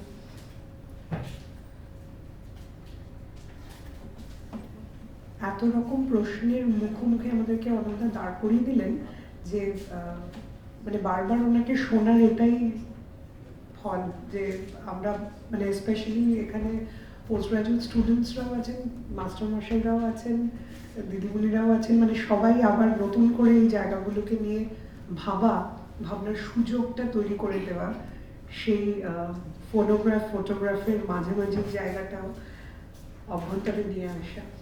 শোভন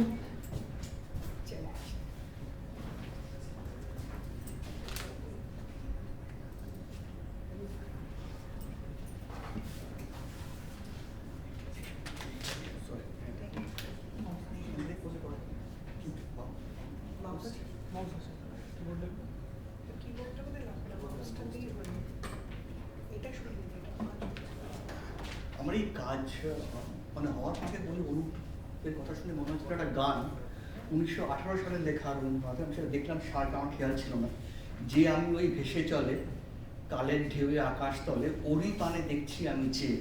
এই যে আনবেয়ারেবল ট্রুনেস অফ, তুমি যেটা বললে, এটা অদ্ভুত ধরনের গানটার মধ্যে রয়েছে।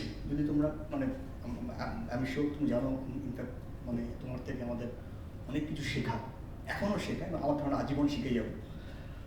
তো এই গানটা একটু খেয়াল করো, যে ওরই পানে দেখছি আমি চেয়ে, তার উনি বলছেন যে এই আমি যে ওই আমি নই, একটু ক্ষয়ে ক্ষত, একটু ক্ষয়ে মোটে খেয়াল নেই, একটু ক্ষয়ে ক্ষতি জাগে ওই আমিটা, আর আমি শান্ত, আমি দীপ্ত আমি। উনি ওনাকেই দেখছেন, এই একটি গানের মধ্যে অদ্ভুতভাবে আছে। আমি আমাকেই দেখছি এবং আমি যাকে দেখছি তার সঙ্গে আমি মানে আইডেন্টিফাই করছি না, কিন্তু আমি এটা মানে বুঝতে পারছি যে ওই আমি যেটা আছে সে আমার মতো নয়, সে দিনের চলার সঙ্গে তার যে মানে পরিবর্তনগুলো হয় আমার হয় না, অথচ আমি আমাকে দেখি। এটা অদ্ভুত ধরনের গানটা। আর 1939 সালে অমিয় চক্রবর্তীকে একটা চিঠিতে উনি লিখছেন যে বাক্যের সৃষ্টির পরে আমার সংশয় জন্মে গেছে, উনি লেখা থেকে একেবারে সরে যাচ্ছে, বাক্যের সৃষ্টির পরে সংশয় জন্মে গেছে, আমি চলে আসছি ছবিতে। ফলে এইখানে যদি বলো যে মানে সমর্পণটা সেটা সম্পূর্ণ হয়ে যাচ্ছে এখানে, যে উনি আর বাক্য চাইছেন না অ্যাজ ইফ, কারণ উনি বাক্যকে বিশ্বাস করতে পারছেন না, বাক্য দিয়ে কিছু হতে পারে সেটা উনি চাইছেন। আর এটা আমার আগেও কখনো কখনো মনে হচ্ছে, তোমার সঙ্গে পরে এটা নিয়ে আমি তোমার থেকে শিখবো। এই যে যখন রাজা বলে যে আমি ভেঙে ফেলি এর ধ্বজা, এর কেতন, এটা কি একটা ফ্যালাগোসেন্ট্রিক অ্যাপ্রোচকে ভেঙে ফেলা, নতুন ক্রিয়েটিভিটির দিকে এগোনো, নন্দিনীর হাত ধরে ধ্বজা এবং দণ্ড সম্পূর্ণ ফ্যালিক সিম্বল, আমি সেটাকে ভেঙে ফেলছি। যখন রাজা নিজের তার একটা মধ্যে মানে রূপান্তর চাইছে, নন্দিনীর হাত ধরে চাইছে, তখন সে তার ধ্বজা এবং দণ্ড ভেঙে ফেলছে, কারণ ভেঙে না ফেললে সে যেতে পারবে না। ফলে এদিকে একটা হতে পারে দেখার দিক আর কি। Anyway, so folks, I am ready for the show. After such a deeply moving and erudite presentation by Dr. Onudhar, I really feel kind of speechless, but I am actually showman since I used to do this thing 20 odd years in the media. So please get ready for the show and sit back, relax. Josh, I'm sorry. I need a fix. Barbary police. Please,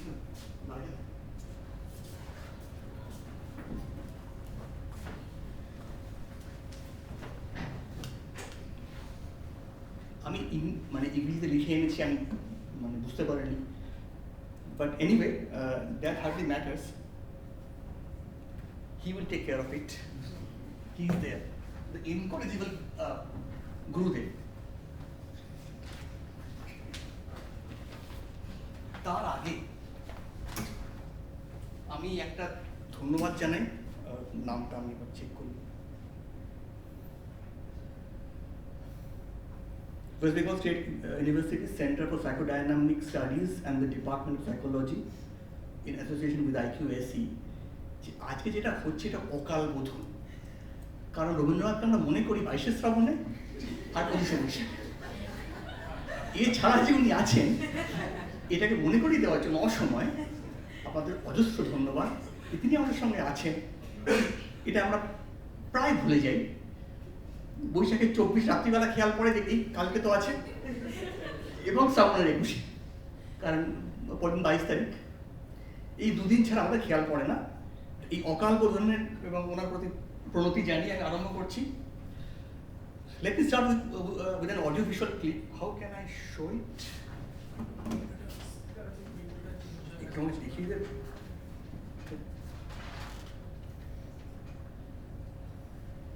তুমি এইটাতে আমার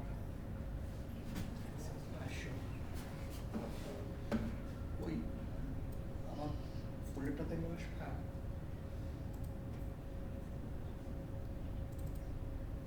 ওই gazing টেকর লুকোচুরি, এখানে just pause করে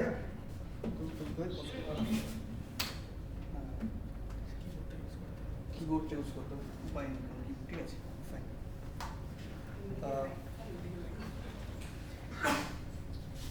It's a kind of a cinema. Lights be better be off. I can see here. Let me start with an audiovisual clip. It's a movie that apparently has nothing to do with Tagore. Yet Tagore appears in a crucial scene.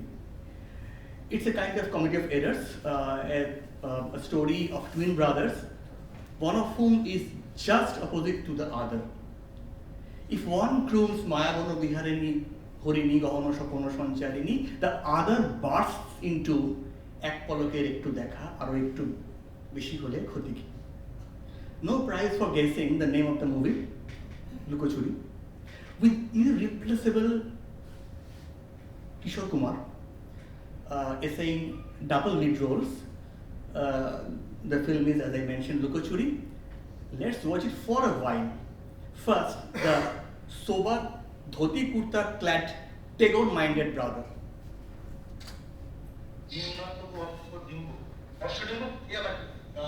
গান অসম্ভব এ কথার উপর শুরু হয় না কেউ জানবে আপনাদের আর্থিক সংগতি তারা আবার এরকম ঠান্ডা করে দেন না কে বলেছিলেন চিরকাল তারা ভালো জিনিস দিয়েছে আপনারাই যত সব পচা মাল বাজারে চালিয়ে তাদের রুচি খারাপ করছে দেখুন মশাই আমরা রোগী টান এই টান ছত্র করবার জন্য তো রেলাইনে আসেনি কি বলেন পারেন বলুন হ্যাঁ তাই না ভালো করলে কি জীবনের প্রথম চান্সটাই ফিরে বসলে হ্যাঁ প্রথম সুযোগ খুব বড় কথা কিন্তু আমার তো আদর্শ বলে কোনো জিনিস থাকতে পারে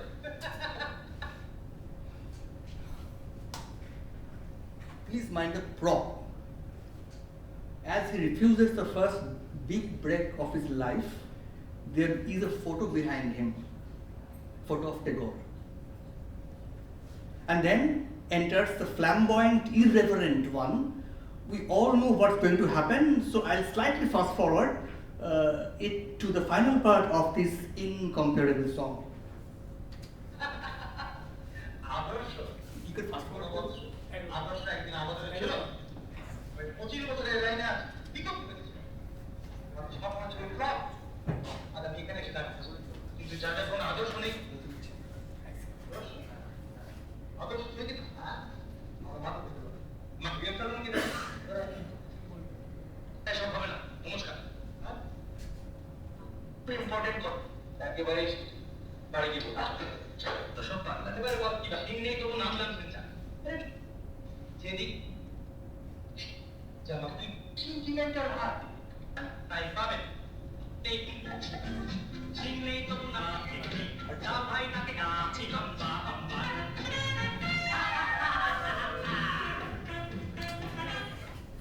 Enjoy the song, please.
তোমার দেশে জন্য আমায় এসব করতে হবে আমার অপরাধ নেই The film was released 64 years back, 1958, yet it nicely sums up the way a good number of Bengalis still approach Tagore. The bird of Bengal still remains the principal insignia of the hegemonic urban high culture comprising the Bengali middle class, and upper echelon. He remains the ruling deity, something like a cultural conscience to whom you must apologize in public or in private if you do something you feel you shouldn't do. So there was Kishore Kumar, tendering his apology with folded hands.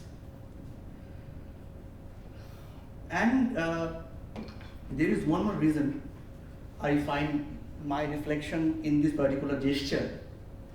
This is because, with great respect to whom it is due, Bird of Bengal, I am going to present my thoughts. The title, as you will see, is a bit outrageous. এবার ওই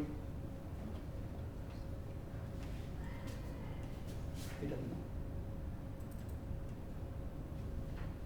full screen এটা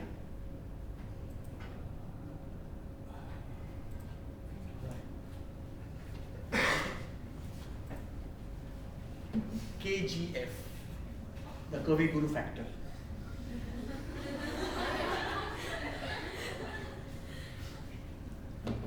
So with folded hands, তোমাদের জন্য আমাকে এই কাজ করতে হলো, ক্ষমা করো।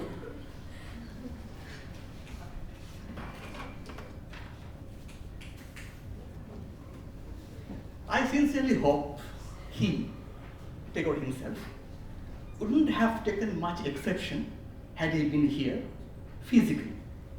However, there might have been a few creases on his hallowed forehead finding me here on the podium since I don't have any training in psychology.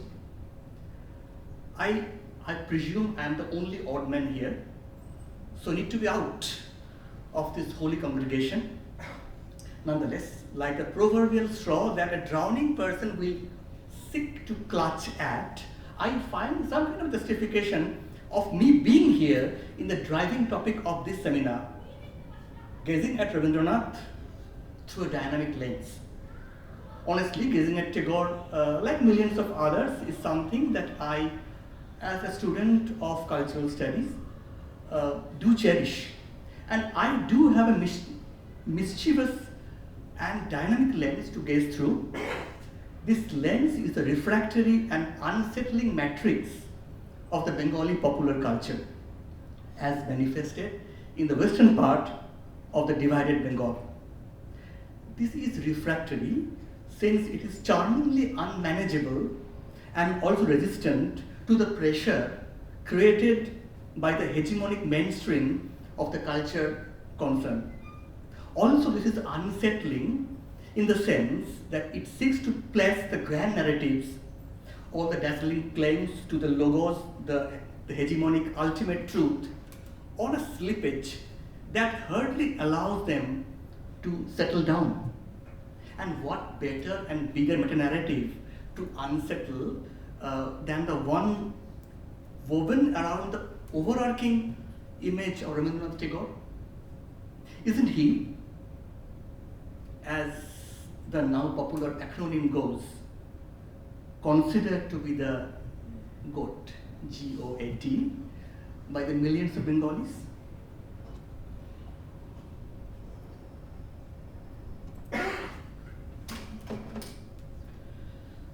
As you are duly aware, we are not talking about any quadruped here, but a rare biped with unmatched glory. The GOAT, greatest of all time, is an empty signifier. আমি কিছু cultural স্টাডিজে কিছু জায়গা use করব, ক্ষমা করবেন কারণ আমি সেটা লিখে এনেছি।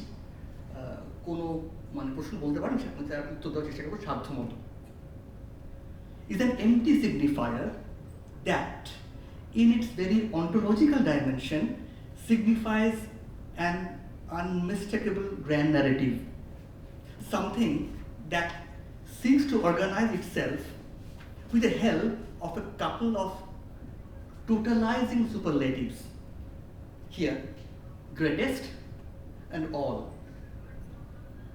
As it happens, the phrase in question eventually forecloses any further deliberation on the viability, any further deliberation on the viability of its supposed transcendental status, lest any subversive voice, even feebly, should try to question the supposedly unquestionable. Such a foreclosure ensures the necessary fortification, making it sort of a blasphemy to further investigate the constitutive logic of the representations of Tagore and his works as well. রাজা কজন এসব বিষয়ে খুব বেশি প্রশ্ন করাটা আমাদের কাছে অনেক সময় একটু অস্বস্তিকর থাকে, যদিও এটা বায়োগ্রাফি বলবে, রবি জীবনী বলবে যে রক্তকরবীর রাজা এবং রঞ্জন সিং এলমহার্স্ট, নন্দিনী অবশ্যই রানু এবং রাজা রবীন্দ্রনাথ নিজে। ফলে সেই সময় নন্দিনীর সঙ্গে রানুর সঙ্গে এলমহার্স্টের আলাপ রবীন্দ্রনাথ ঠাকুর কোনোভাবে, সেটা কীভাবে সেটা আপনারা আমাকে ভালো জানেন, আপনারা কোনো বিজ্ঞান পড়েন, আমি জানি না, অনুপ জানেন, আমাদের বলতে পারবেন, অগ্নিহ জানেন, আমি জানি না, কিন্তু একটা কোনো স্তরে উনি নিজেকে আইডেন্টিফাই করেছিলেন রাজার সঙ্গে। কিন্তু এইটা করতে গেলেই আমাদের বলতে লালমোহন বাবুর মতো কোনো প্রশ্ন নয়, কাজে আমরা চুপ করে যাব, আজকে অবশ্য চুপ করবো না। In a timely disclaimer, it needs to be stated that this paper does not subscribe to any overarching impact of the superlatives that serve to stabilize the truth that it prefers to establish. Tinged with a sort of disruptive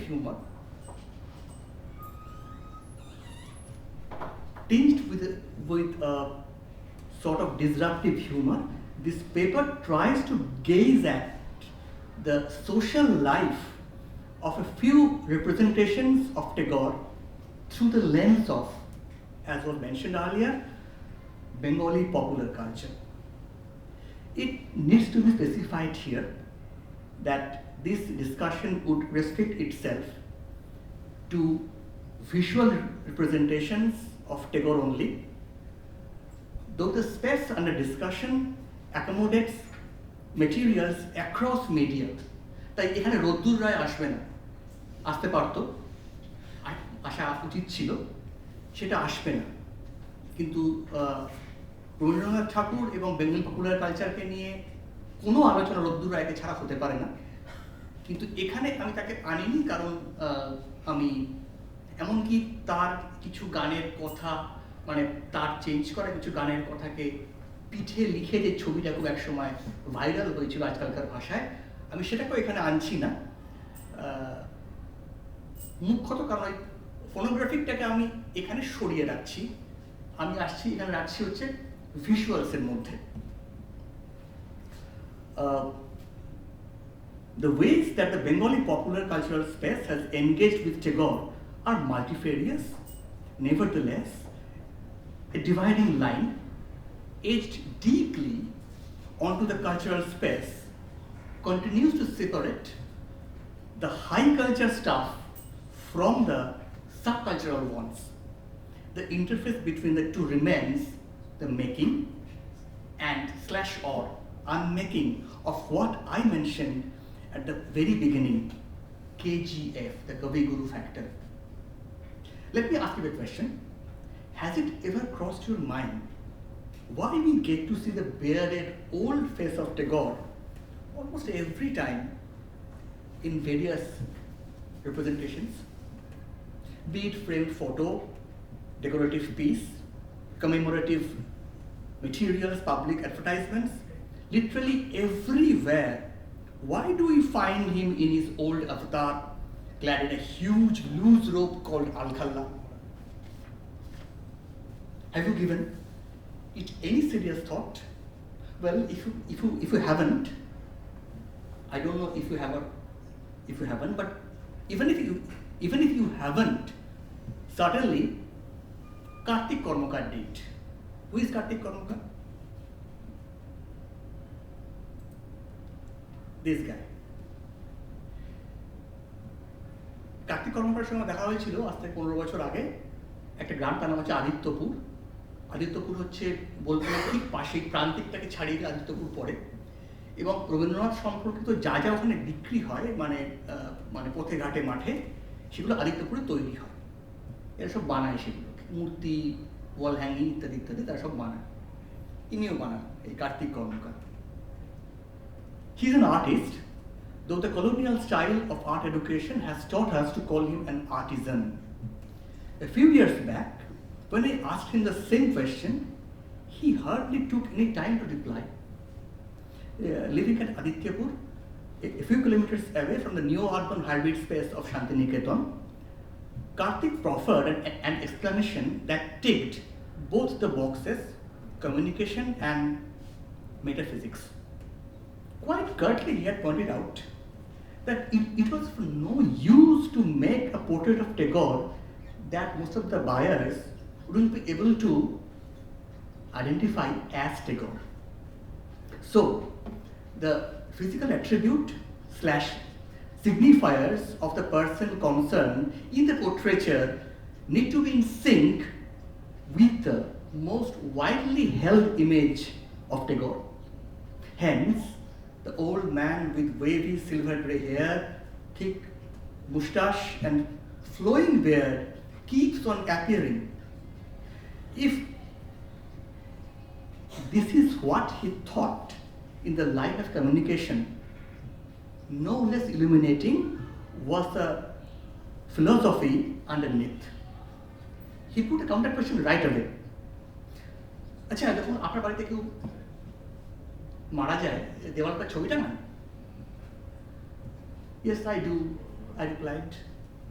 Now tell me, what kind of photo do you prefer of our younger days, childhood days, adolescent days, or the final phase of our life? I was speechless. I had reason to be. He did not wait for the reply also. Pat came his observation. See, we prefer the old phase of life, don't we? Maybe at times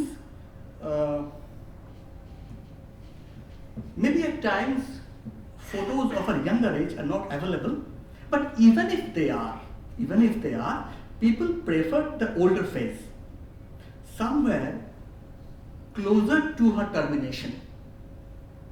Take the case of, say, Indira Gandhi. This is what he said, not me really. Of Indira Gandhi, so many photos of Indira across different phases of her life are available, and she was very pretty, wasn't she? I said yes, she was. During her younger days, still, the photo that we almost always come across is Indira at her old age, years before her unfortunate assassination. You know why? Needless to say, I didn't have any answer.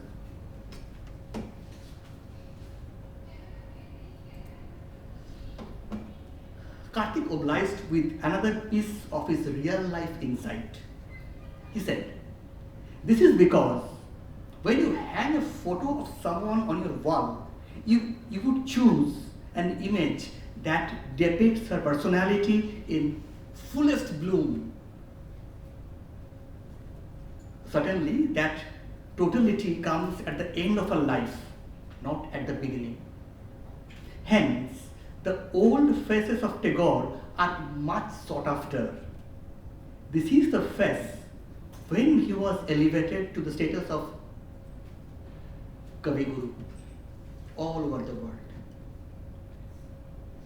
I rather mumbled, yes, but you're right. But we do find some images of the young Tagore, the image taken when he wrote and acted in Valmiki Pratibha. Oh, that's only because young Tagore was so handsome. That young face looks better on t-shirt and garments, on kurta. Things mostly bought by the younger folks. However, they do not add up to even a small fraction of the images of old Tagore. Thus, trashing my comment with a polite disdain, Kartik further said, look, the Tagore that we make is the sage, the Gurudev, someone we all respect. So, as you can see, the KGF is back with a bang, and that too with an added hue of saintliness, or put differently, godliness.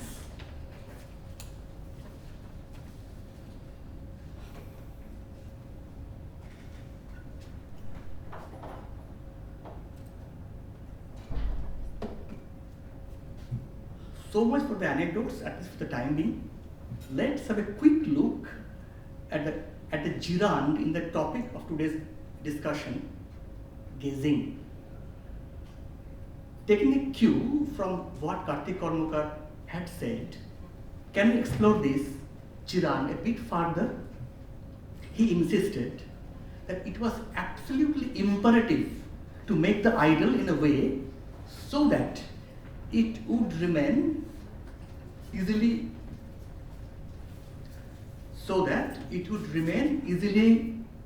recognizable by the sunrise by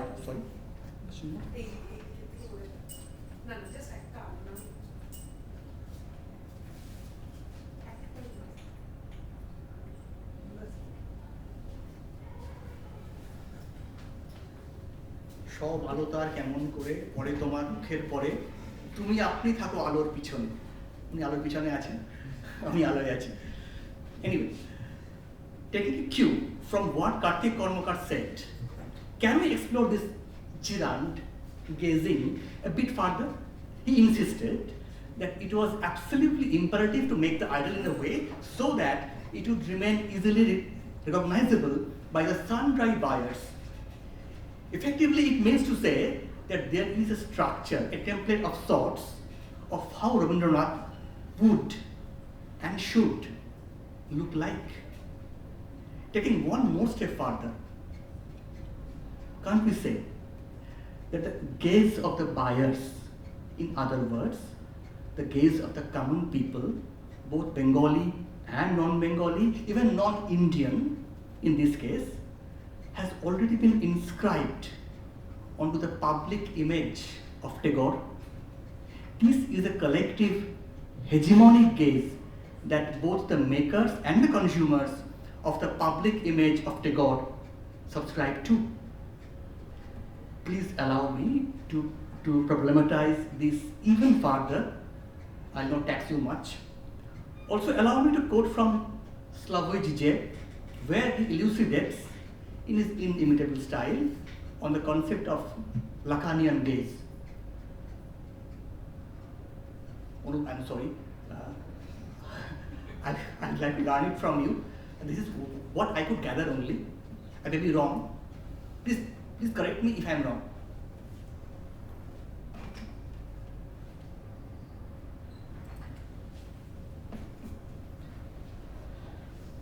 It's from his book, Looking Ori, an introduction to Jat Laka through popular culture.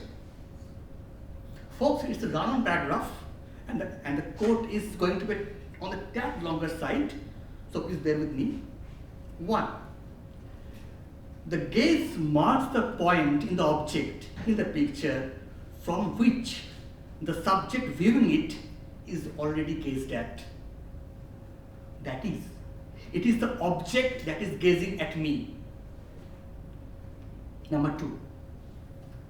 Far from assuring the self-presence of the subject and his vision, the gaze functions as a stain, as a spot in the picture. Disturbing is transferring visibility and introducing an irreducible split in my relation to the picture. 3. I can never see the picture at the point from which it is gazing at me. That is, the eye and the gaze are constitutively asymmetrical. 4. The gaze is, so to speak, a point at which the very frame of my view is already inscribed in the content of the picture viewed. So going by this explanation laid out by Zizek, there are 2 points that I would like you to put your focus on. A. Gaze is the irreducible stain inscribed in the content that we are viewing. Hence, it's inescapable too for the viewer. And B.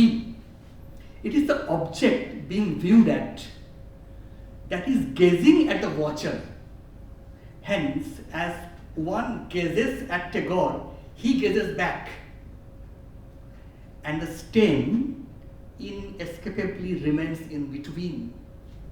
I'd like to argue that the stain here is the KGF, the Kavi-Guru factor. In the public communicative space, if we gaze at the Gurudev and not Rabindranath Tagore, mind you, Gurudev / Kavi-Guru and not Rabindranath Tagore, again mind you, will gaze back. To give you an idea of how Gurudev / Kavi-Guru would gaze back, let me tell you a story. Anecdotes are always refreshing, and it's a bit more than that, it's illuminating. এটাই বাংলায় বলি বরঞ্চ। এটা রামচন্দ্র গুহর লেখা, বেরিয়েছিল 2008 সালে টেলিগ্রাফে। নাম ছিল এ টাচ টু মাচ। এটা ছিল ওনার সঙ্গে শ্যামলাল ছিলেন টাইমস অফ ইন্ডিয়ার এডিটর, অল ইন্ডিয়া এডিটর। তার একটা এনকাউন্টারের সম্বন্ধে অ্যাকাউন্ট আর কি। শ্যামলাল ছিলেন অত্যন্ত বিদ্বান ব্যক্তি, অধ্যাপক হতেই পারতেন এদেশে বা বাইরে, হননি, উনি সাংবাদিক হয়েছিলেন। এবং যাকে বলা হয় যে the second most important job in India after prime minister is the pan India editor of Times of India, and he was so Shyamlal. এবার শ্যামলালের বাড়ি ছিল লাহোরে, এবং উনি সেখানে গভর্নমেন্ট কলেজে পড়তেন, ডিগ্রি নেন। ওনার থেকে ঠিক 1 বছর ছোট ছিলেন খুশবন্ত সিং। ডিগ্রি না হয়ে গেল ইংরেজি সাহিত্যে। শ্যামলাল ঠিক করলেন যে উনি কবির কাছে আসবেন, কারণ তখন ওনার সেটা স্বপ্ন ছিল যে মানে আমি পড়ব বিশ্বভারতীতে। উনি একটা ট্রেন ধরে নামলেন বোলপুরে, সে রাতে আসা হয়নি, পরদিন উনি এলেন। এসে বললেন যে কবিগুরু কোথায় আছেন, লোকে ওনাকে দেখিয়ে দিল ওইখানে আছেন, ওইদিকে যান। উনি গিয়ে দেখলেন যে রবীন্দ্রনাথ ঠাকুর একটা ইজি চেয়ারে বসে আছেন বারান্দায়। এবার হচ্ছে এই মানে ফিল্মের সব থেকে ইম্পর্টেন্ট পার্টটা, মানে এই স্ক্রিপ্টের। শ্যামলাল এগিয়ে যাচ্ছেন, কবি একবার দেখলেন তাকে, দেখে নিজে কাজ করছেন। করতে করতে উনি নিজের পাটাকে 6 ইঞ্চি এগিয়ে দিলেন, একটু আলখাল্লাটা তুলে, অ্যাজ ইফ উনি ওকে প্রণাম করবেন এসে। Shyamlal stopped, turn back, headed straight back to Lahore. Shyamlal বলেছিলেন যে how could he expect me to touch his fit, he doesn't know me, আমাকে চেনে না, জানে না, আমি নাকি ওকে পায়ে হাত দেবো।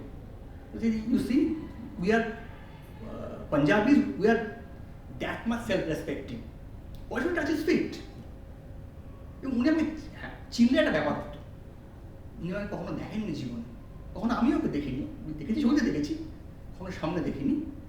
উনি আসতেই খালি পাটা তুলে দিলেন আমার সামনে একটু। এই পাটা কে তুলল? টেগোর না গুরুদেব না কেজিএফ? পাটা কে তুলেছিল সেদিনকে তার সামনে? এই যে 6 ইঞ্চি পাটা এগিয়ে এলো, উঠে এলো তার সামনে, এই পাটা কে তুলেছিল? I'll ask for Gurudev tribute. এই হচ্ছে শ্যামলাল ওই ধারে বাঁ দিকে, এটা হচ্ছে রামচন্দ্র গুহ, আর উনি তো উনি, তাকে আমরা জানি। এবং উনি ঠিক এইরকম করেই বসছিলেন আলখাল্লাটা করে ইজি চেয়ার, খালি ওইটাকে একটু পাটাকে তুলে দিয়েছিলেন সামনে, এসে আমার পা ছোট। চরণ ধরিতে দিও গো আমারে, নিও না সরায়, কিন্তু চরণ ধরতে চাননি। চাইলে একটা হতো, উনি চাননি, কিন্তু ভেবেছেন যে উনি হয়তো চাই।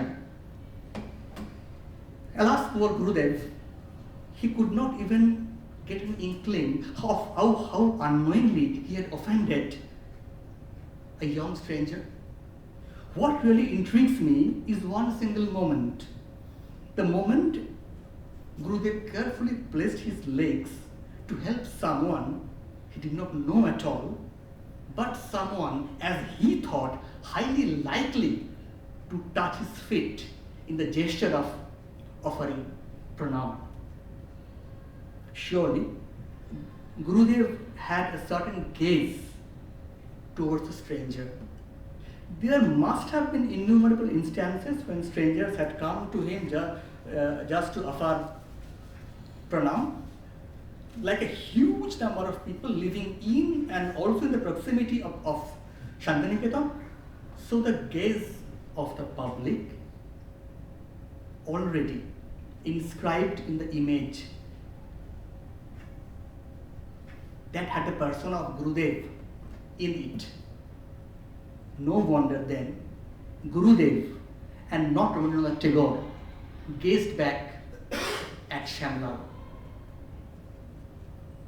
Somehow that KGF didn't appeal to Shyamlal, but instances are galore that KGF still holds perfect sway over millions and millions of people like this.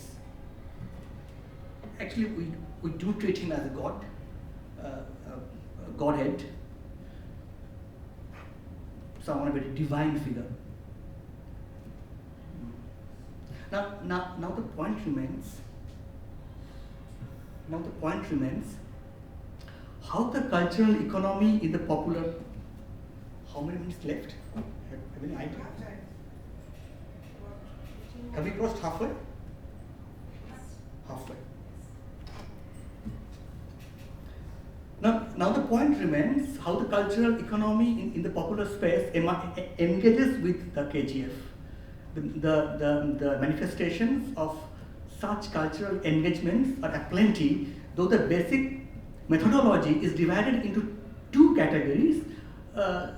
To put it in rather loose way, one, to celebrate, or in other words, SALEBRAT, celebrate, if we put it that way, the hegemony of the KGF, and two, to subvert the hegemony of the KGF.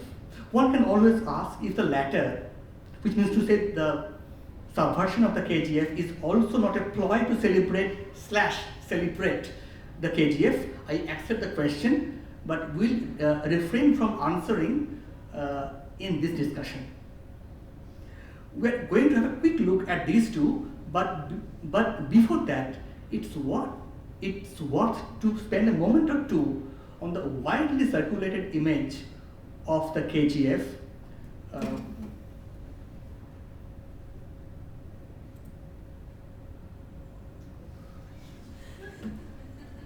These are two phases actually. One to celebrate, sell, and this is the meme that did the rounds a few years back, a very popular one. And there are a few more outrageous ones that I prefer to not to accommodate here. Quite outrageous with Sunny Leone. I saw also with Sunny Leone. But anyway, that was a very unusual pairing, so I thought that it should leave out. I should give them out. But of course, he's there with Sunny Leone in the popular psyche. We're going to have a quick look at these two, but before that, it's what maybe the next one. Yeah. One is a high culture. This is an art and sculpture, and it's a doll.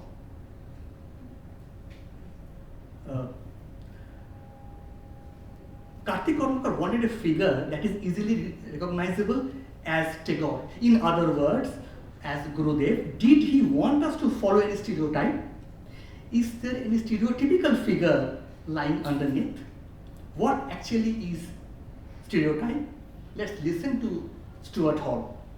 And I quote, "Stereotypes get hold of the few simple, vivid, memorable, easily grasped, and widely recognized characteristics about a person, comma, it reduces everything about the person to those traits, comma, exaggerate and simplify them, comma, and fix them without change or development to eternity.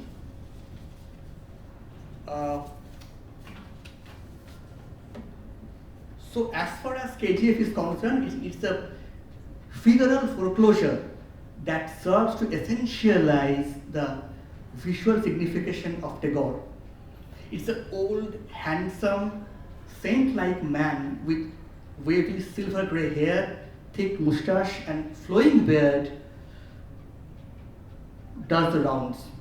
Yes, certainly the then Western world did find in him such a saintly figure and also tried to a certain extent to project him as one, but we have reason to believe that Shantiniketan, Tagore's own place, had a good amount of agency in building such an iconography.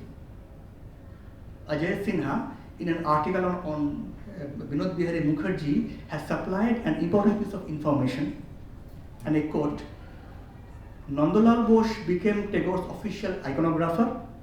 At Tagore's nearby Center for Rural Reconstruction, Sri Niketan, Nandalal painted the Holocarshan মানে মাটি চষা land tilling, Holocarshan festival, a bearded Tagore poses as the chief sage farmer behind a plow, transporting the real event into a mythical space, or the mythical space of the KGF, can we say. However, once the stereotype is formed, it needs a master to make an artwork of it. Certainly, there have been so many artists and painters who painted such a face of Tagore, but it took one, Satyajit Ray, to use the gestalt. You know the word gestalt better than I do. The way he did. Look at this.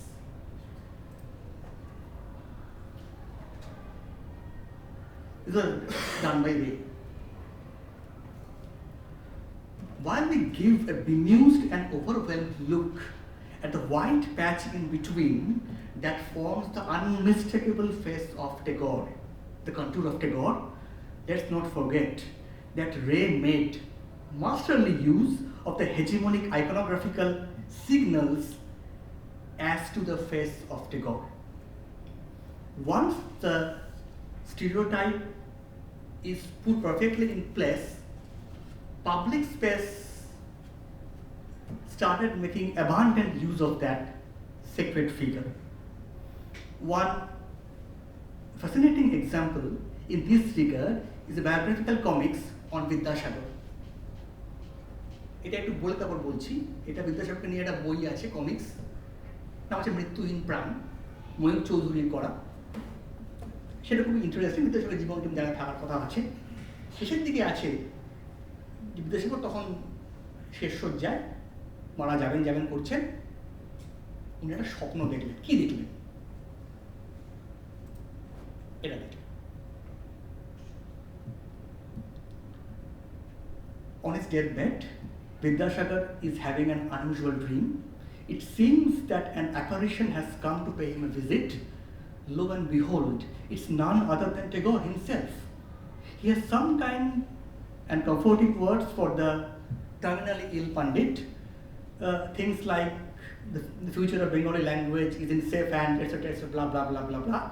However, the figure of Tagore that appears in the dream of Vidyasagar is a Tagore in his late 70s. Vidyasagar died in 1891, when Tagore had just turned 30. So it was highly unlikely for the dying Ishwar Chandra to fast forward his dream and find his successor in almost 50 years later avatar. But then, why did Mayur Chaudhuri, the author of these comics do it that way. Maybe he took a creative license depicting the magic real dreamscape of a dying person, and visibly he did want to go by the stereotype.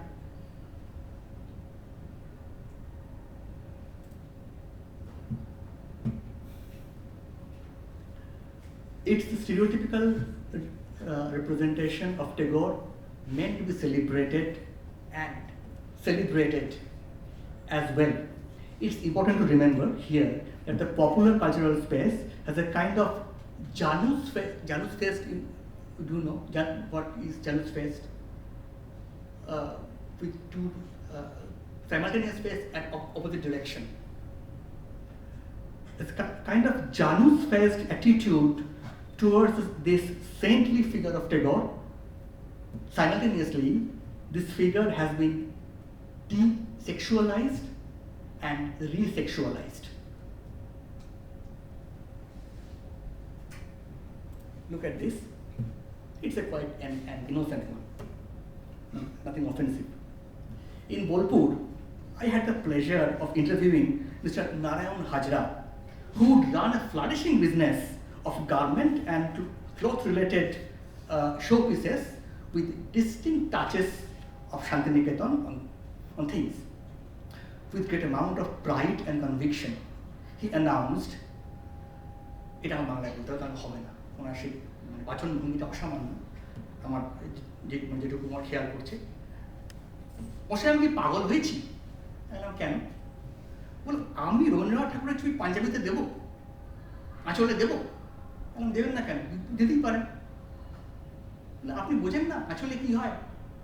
আঁচলে কি হবে? আঁচলে কি হবে আবার? বললো আঁচলে কিরকম করে বসে মেয়েরা? তা তুমি জানি না, মানে দেখেছি কিন্তু কি করে বসে অত খেয়াল করিনি, আঁচল করা থাকে। বললো আঁচলটা ঘুরিয়ে বসে। অর্থাৎ ঠাকুরের মুখের উপরে বসবে বলে একটি অঙ্গের নাম বললেন। সেখানে এটা কি করে সম্ভব? এটা হতে পারে না। আমি জানেন মানে কত অর্ডার ছেড়ে দিয়েছি এই করতে গিয়ে। এমনকি আমাকে এটাও বললেন, যদি আপনি চান যে আমি পাঞ্জাবিতে করে দেবো, তাও করে দেবো না। আমি কেন করবো না? মানে পাঞ্জাবিতে তো কোনো কিছু খারাপ কিছু নেই।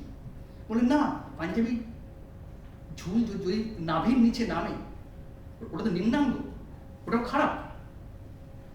তাই আমি পাঞ্জাবিতে এবং আঁচলের জীবনে কখনো রবীন্দ্রনাথের ছবি দেবো না। ওনার দাবি অনুযায়ী এটা আজকাল লোকের আগে দিচ্ছে, যারা সমস্ত কুলাঙ্গার তারা দিচ্ছে, যারা সত্যিকারের শুদ্ধতা বলে তারা কেউ দেয় না। কারণ আঁচলে এবং পাঞ্জাবিতে ওই মুখ থাকতে পারে না, থাকাটা পাপের পর্যায়ে পড়ে। And then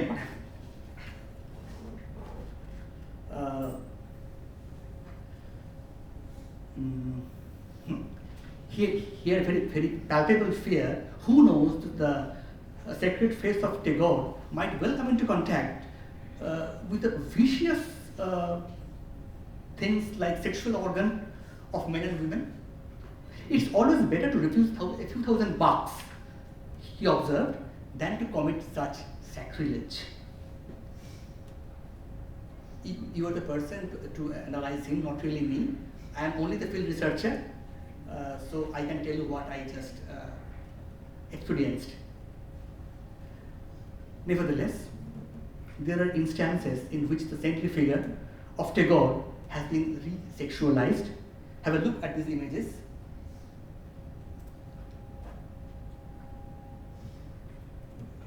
This one is a quite famous and popular novel, Ranu O Bhanu, and that one is a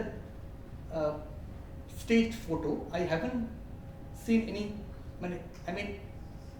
anyone more uncouth as Tagore, but that guy had the guts to pose as Tagore with such a face. Of course, with due respect to him, he should not have done so. Of course, what he wanted is what we call verisimilitude, as much closer to the reality. It's nothing of that sort anyway. But this this very amalgamation, juxtaposition of this young girl and the old one, Ranu and Bhanu. And I don't know if you've come across the latest issue of a very famous literary magazine, Desh. There they printed, claiming for the first time, but it has already been published, letters of Tagore to Ranu, and the letter they used in the advertisements has the word chumi, kiss. Of all letters, they took that out. Of course, I know why. I was in the media for 20 odd years. I know why. Maybe I would also have done this had I been there. Thank God I'm not here. But for all possible and understandable reason, they took only that letter out and actually that portion out and magnified it in the ads with the word chumi. Anyway, and there is one more woman other than Lady Ranu Mukherjee to play the dignified seductress for the aged Tagore. I hope you know her, Victoria Ocampo. This one is the actual one, and this is Victor Banerjee posing as Tagore, and one girl, I don't know. I don't know what happened, but people are obsessed with what transpired between this old man and the young ladies. And there is always the woman casting her long shadow over the celebrated poet, his Notun Boutan, Kadamburi Devi. Look at this. It speaks for itself. I should not comment on it. You can understand. Kadamburi Aju. This title is very significant. Aju. এখনো অবধি তার অ্যাপিলটা মরেনি। কি সত্যি হয়েছিল? What happened between the Deor and Bodhi? What happened? What was she to Tagore? So Bengalis are actually obsessed. One can tell why, and you also can tell why. I don't know.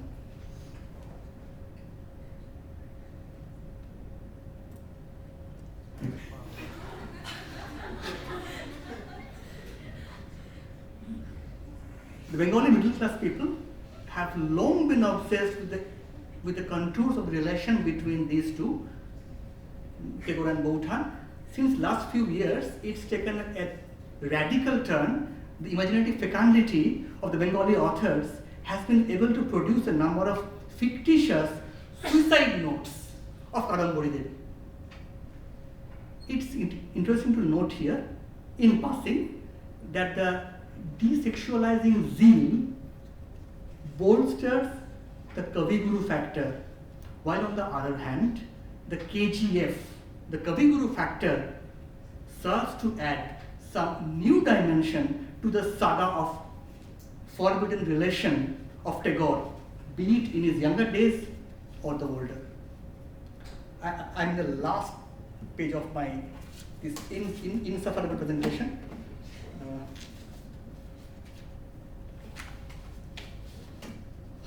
So much for the celebration / SALE, BRATION of the KGF. At the end of this irreverent discussion, I'd like to show you a few images that make themselves distinctive by subverting, in their respective ways, the hegemonic figure of KGF. As you can see, this is a very popular meme. Have you seen Tagore as Che? I saw Tagore as Che. It is fabulous.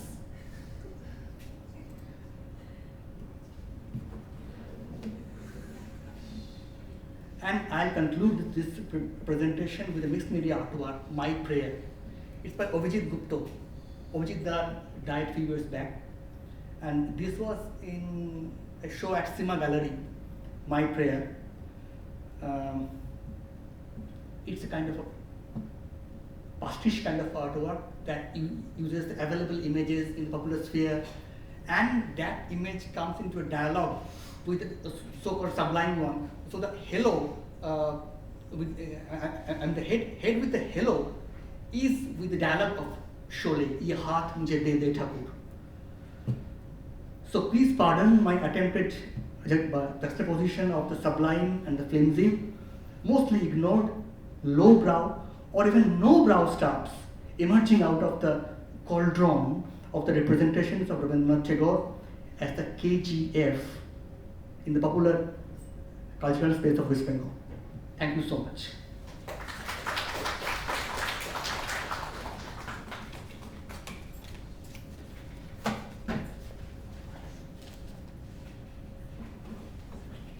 What was the last one?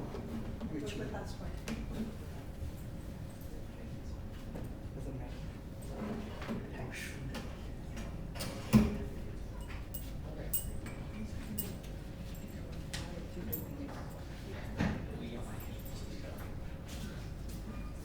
Thank you so much, Shobhan, for bringing into the main discourse the marginalized, and like he put it, the low brow and the no brow, and bringing it into conversation. But in his inimitable style, I think he's done it where the irreverence is not irreverence per se, but it is a narrative of pointing out things which are very, very significant. So maybe it opens up questions again for you to look deep down and further. So in order for that to happen, and we need a little break, I think, to assimilate all of this and consolidate what is happening.